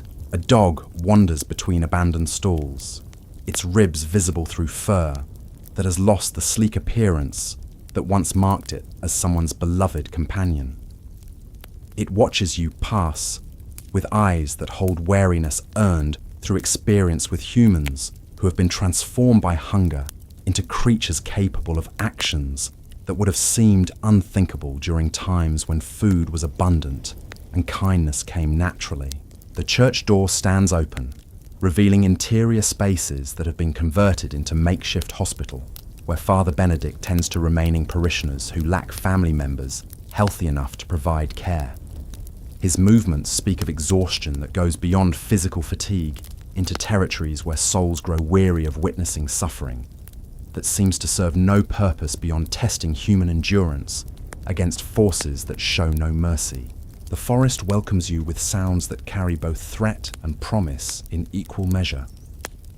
Birds that survived whatever catastrophe silenced their companions call to each other with voices that seem unnaturally loud in landscape where human noise has been reduced to whispers and footsteps, carefully placed to avoid detection by predators who have learned to associate movement with opportunity. Your path winds between trees that once provided pleasant shade during afternoon walks, but now loom overhead like giants frozen in attitudes of judgment. Undergrowth rustles with movements that might belong to small creatures seeking shelter, or larger ones hunting prey, while wind carries scents of growing things mixed with decay that marks the constant cycle of death and renewal that continues regardless of human suffering. The stream appears through gaps in foliage like vision of paradise glimpsed from purgatory, its clear waters flowing with complete indifference to tragedies that have transformed surrounding landscape into something resembling biblical descriptions of divine punishment visited upon populations that somehow earned celestial displeasure through actions or omissions beyond current understanding. Filling your bucket requires kneeling beside water that reflects sky appearing normal, despite hanging over territories marked by corruption and abandonment.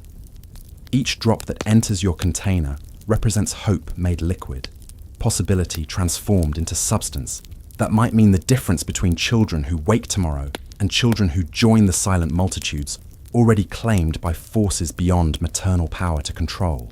The return journey demands vigilance that has become second nature through weeks of navigating between dangers both seen and unseen. Every shadow might conceal threats, human or animal.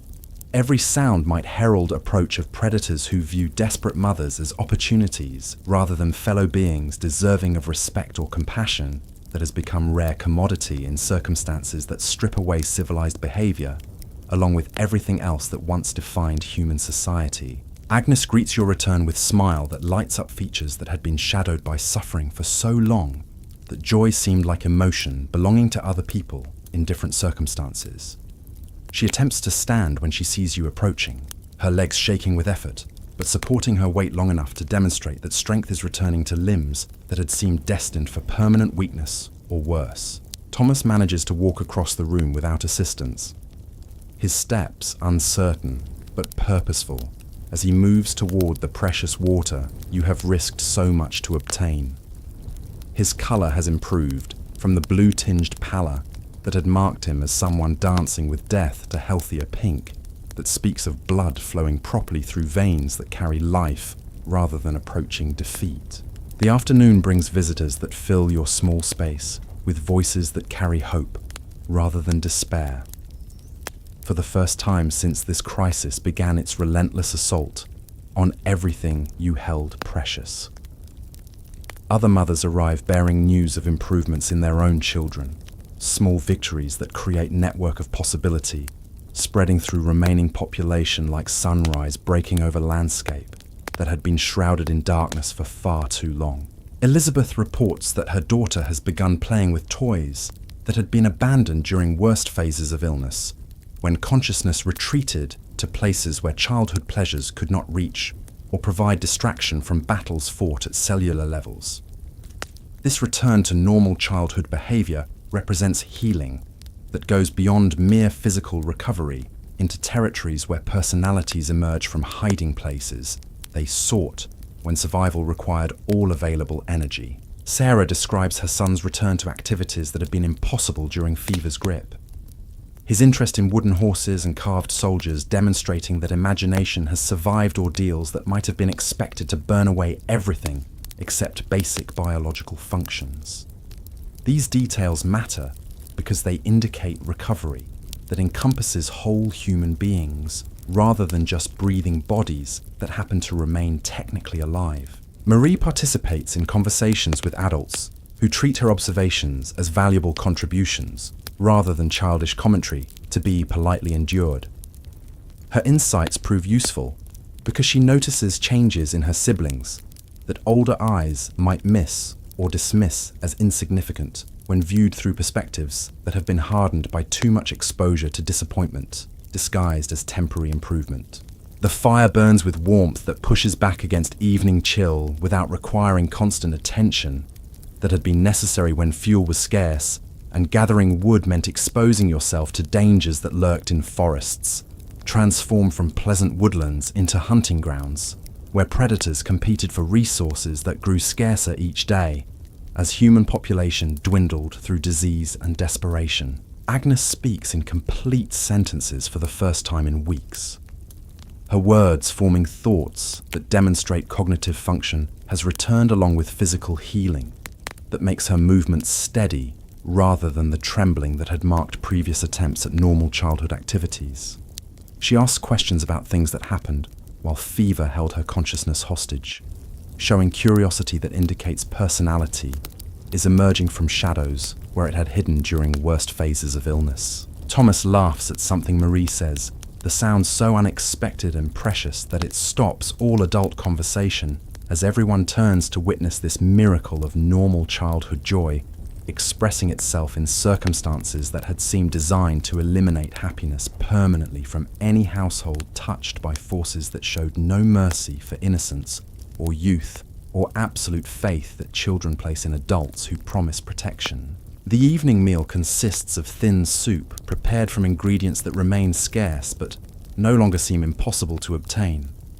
As your children's improved appetites create demand that motivates dangerous expeditions to gather what can be found among abandoned gardens and wild plants that grow in spaces once maintained by people who possess knowledge and tools for proper cultivation of food crops. Night settles over your family, with sense of possibility that has been absent so long you had almost forgotten what hope felt like, when it was not immediately crushed by evidence that circumstances would only grow worse, rather than better. Your children sleep peacefully for the first time since this ordeal began, their breathing steady and unlabored as their bodies finally begin the slow process of rebuilding strength that had been consumed in battles against invisible enemies. You maintain vigilance that experience has taught regarding the volatile nature of recovery that can reverse without warning, but tonight feels different from all the nights that came before it. Tonight carries weight of genuine progress rather than temporary respite from struggles that continue, whether visible or hidden beneath surfaces, that might appear calm while concealing storms that could emerge without warning to destroy whatever improvements had been achieved through love and determination. The sound of 3 children breathing in rhythm that speaks of rest rather than struggle creates music more beautiful than any symphony you heard during former life, when concerts seemed worthy of attention, that now focuses entirely on melodies that must continue playing if your world is to retain meaning beyond mere survival, in circumstances that test whether human bonds possess sufficient strength to overcome forces designed to separate families through methods too cruel for civilized minds to fully comprehend. Tomorrow will bring fresh challenges that require continued vigilance and careful attention to details that might signal changes requiring immediate response. But tonight represents victory measured in heartbeats that no longer race with panic, and breathing that flows naturally rather than fighting against obstruction that had threatened to stop the essential processes that sustain life in bodies too small to understand why such battles were necessary for continued existence in world transformed by invisible enemies. Marie sleeps between her siblings, her young body finally relaxing completely for the first time since assuming responsibilities that should never fall to children, but which circumstances made unavoidable when survival required every family member to contribute whatever strength they possessed to collective effort, aimed at keeping everyone alive long enough for healing to occur through mechanisms that remain mysterious but undeniably real when measured against recent improvements. The fire burns low but steady, its glow creating shadows that dance across walls that have witnessed transformation from sanctuary, where families once gathered in safety, to battlefield, where mothers wage wars against forces beyond understanding. And now, perhaps back towards something resembling normal domestic space, where children might grow up surrounded by love, rather than constant fear of losing everything precious without warning or explanation. Your own breathing synchronizes with the rhythm of small chests that rise and fall, with efforts that appear effortless for the first time in weeks, creating harmony that speaks of family bonds strong enough to survive testing, that would have destroyed lesser connections between people who shared nothing more than proximity, rather than love refined by suffering into something harder and more enduring than emotions experienced during comfortable times, when threats were theoretical rather than immediate and constant. The 8th day dawns with Agnes standing at the window, her small hands pressed against wood that frames opening where light enters to illuminate features that have regained color and expression that had been absent during fever's occupation of consciousness that belongs to childhood rather than battlefields, where invisible wars determine which souls possess sufficient courage to earn continued participation in world that often seems designed to reward suffering rather than joy. Thomas moves across the room with steps that no longer require conscious effort, his 7-year-old body remembering how to be a child, rather than a patient clinging to life through sheer determination. He reaches for the wooden horse his father carved, fingers tracing details that had been forgotten during weeks when survival consumed every moment of attention that might otherwise have been devoted to play and wonder and the simple pleasures that define childhood in peaceful times. The transformation in your home feels so complete that you almost fear acknowledging it, as if speaking aloud about improvement might somehow jinx the delicate progress that has emerged from weeks of desperate struggle against forces that seem determined to claim everything precious. Yet you cannot deny the evidence before your eyes when Agnes asks for porridge, instead of merely accepting whatever thin gruel you could coax past lips that had forgotten how to swallow. Marie busies herself with morning tasks that no longer carry the weight of life or death urgency. Her movements relaxed in ways that remind you she is still a child, despite the premature responsibilities that circumstances forced upon shoulders too young to bear such burdens, without permanent changes to personality and worldview that should have remained innocent for years longer. The water bucket requires refilling, but today this necessity feels manageable rather than impossible. Your children's steady breathing and improved color give you confidence to venture beyond walls that have served as fortress against dangers both visible and imagined. The village streets that once resembled battlefields now appear merely damaged, rather than actively hostile to human survival. Other mothers emerge from homes that had seemed destined to become tombs, their faces showing cautious optimism that mirrors your own careful hope. Elizabeth waves from her doorway, where her daughter plays with corn-husk dolls, the child's laughter carrying across morning air like music that had been silent so long. Its return seems miraculous, rather than normal expression of childhood joy returning to spaces where it belongs. Sarah's son chases a wooden hoop through puddles that reflect sky instead of despair, his energy demonstrating recovery that encompasses whole human beings rather than just breathing bodies that happen to remain technically alive. These sights fill your heart with emotions you had almost forgotten existed, feelings that extend beyond mere relief into territories where genuine happiness might once again become possible. The stream flows with waters that seem clearer than before, though perhaps this perception reflects changes in your own outlook rather than actual improvements in liquid that has remained constant while everything around it transformed through cycles of destruction and potential renewal. You fill your bucket with movements that have become ritual, but ritual performed with gratitude rather than desperate necessity. The forest whispers with sounds that no longer carry undertones of menace, branches rustling in wind that speaks of growing things rather than decay that had marked so much of recent experience.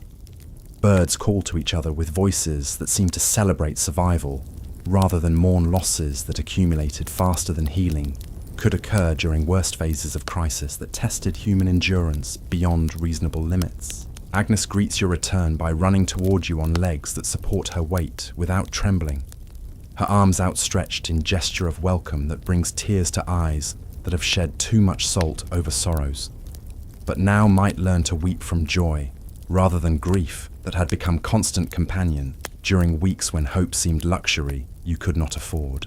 Thomas follows his sister's example, moving with coordination that demonstrates his small body has remembered how to function as integrated system rather than collection of failing parts struggling independently against forces that threaten to overwhelm defenses weakened by sustained assault from invisible enemies that showed no mercy for innocence or youth. The afternoon brings visitors who carry news of recoveries spreading throughout remaining population, like sunrise breaking over landscape that had been shrouded in darkness for far too long.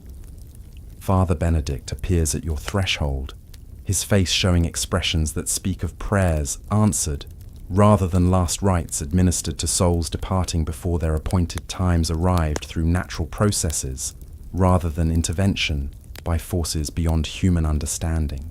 Margaret returns from wandering that had consumed days, following losses too great for rational minds to process, without retreating into territories where grief could be managed through movement rather than stillness, that force confrontation with realities too painful for immediate acceptance.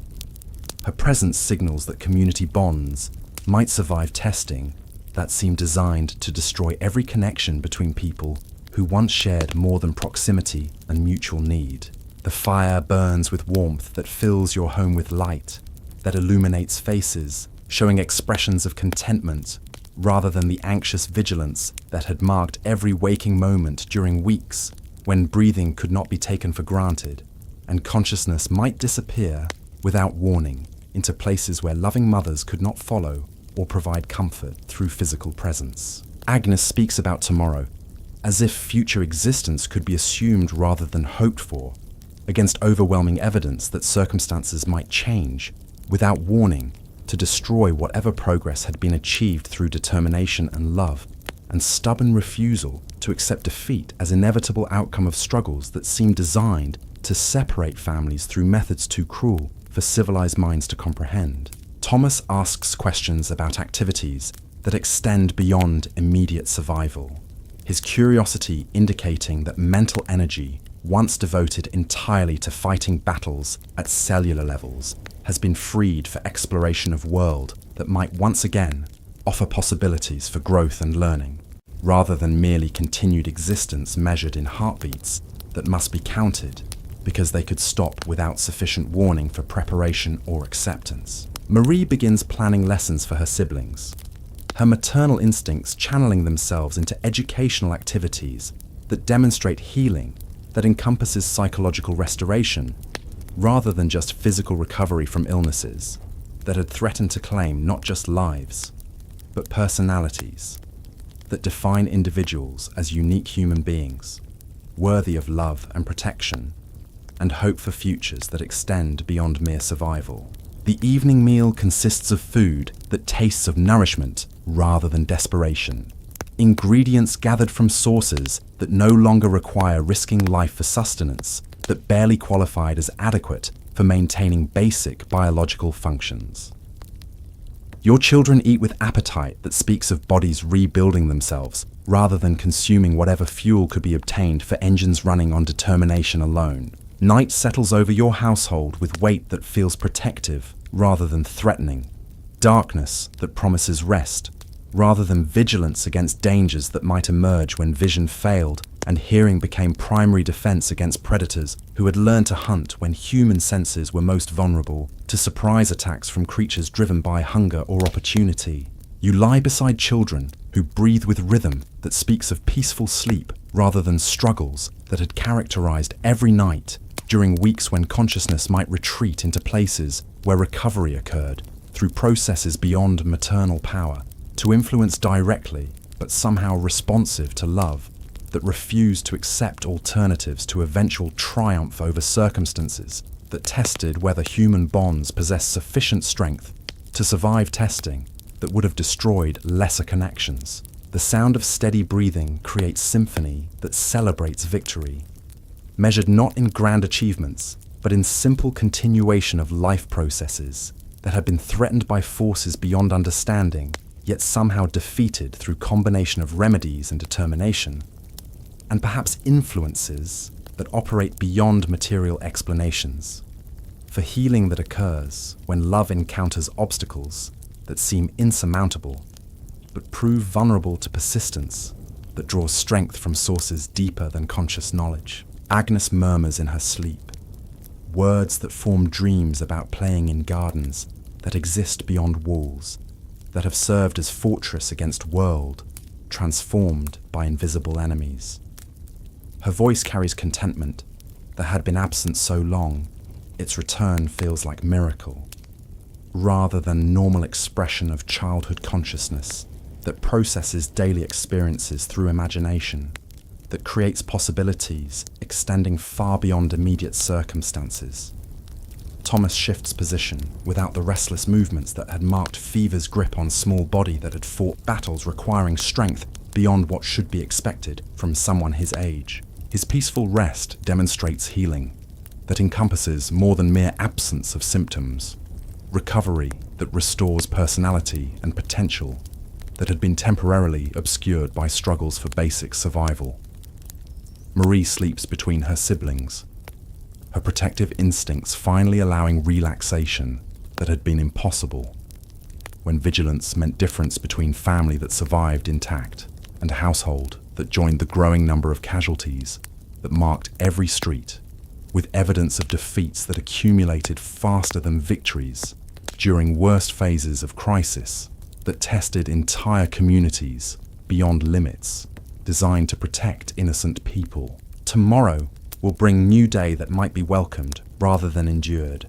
Sunrise that illuminates possibilities rather than merely revealing extent of damage inflicted by forces that seemed determined to destroy everything precious about human existence. Your children will wake expecting food and water and love rather than wondering whether consciousness would return or fade into silence that had claimed so many other young voices. The transformation feels complete yet fragile.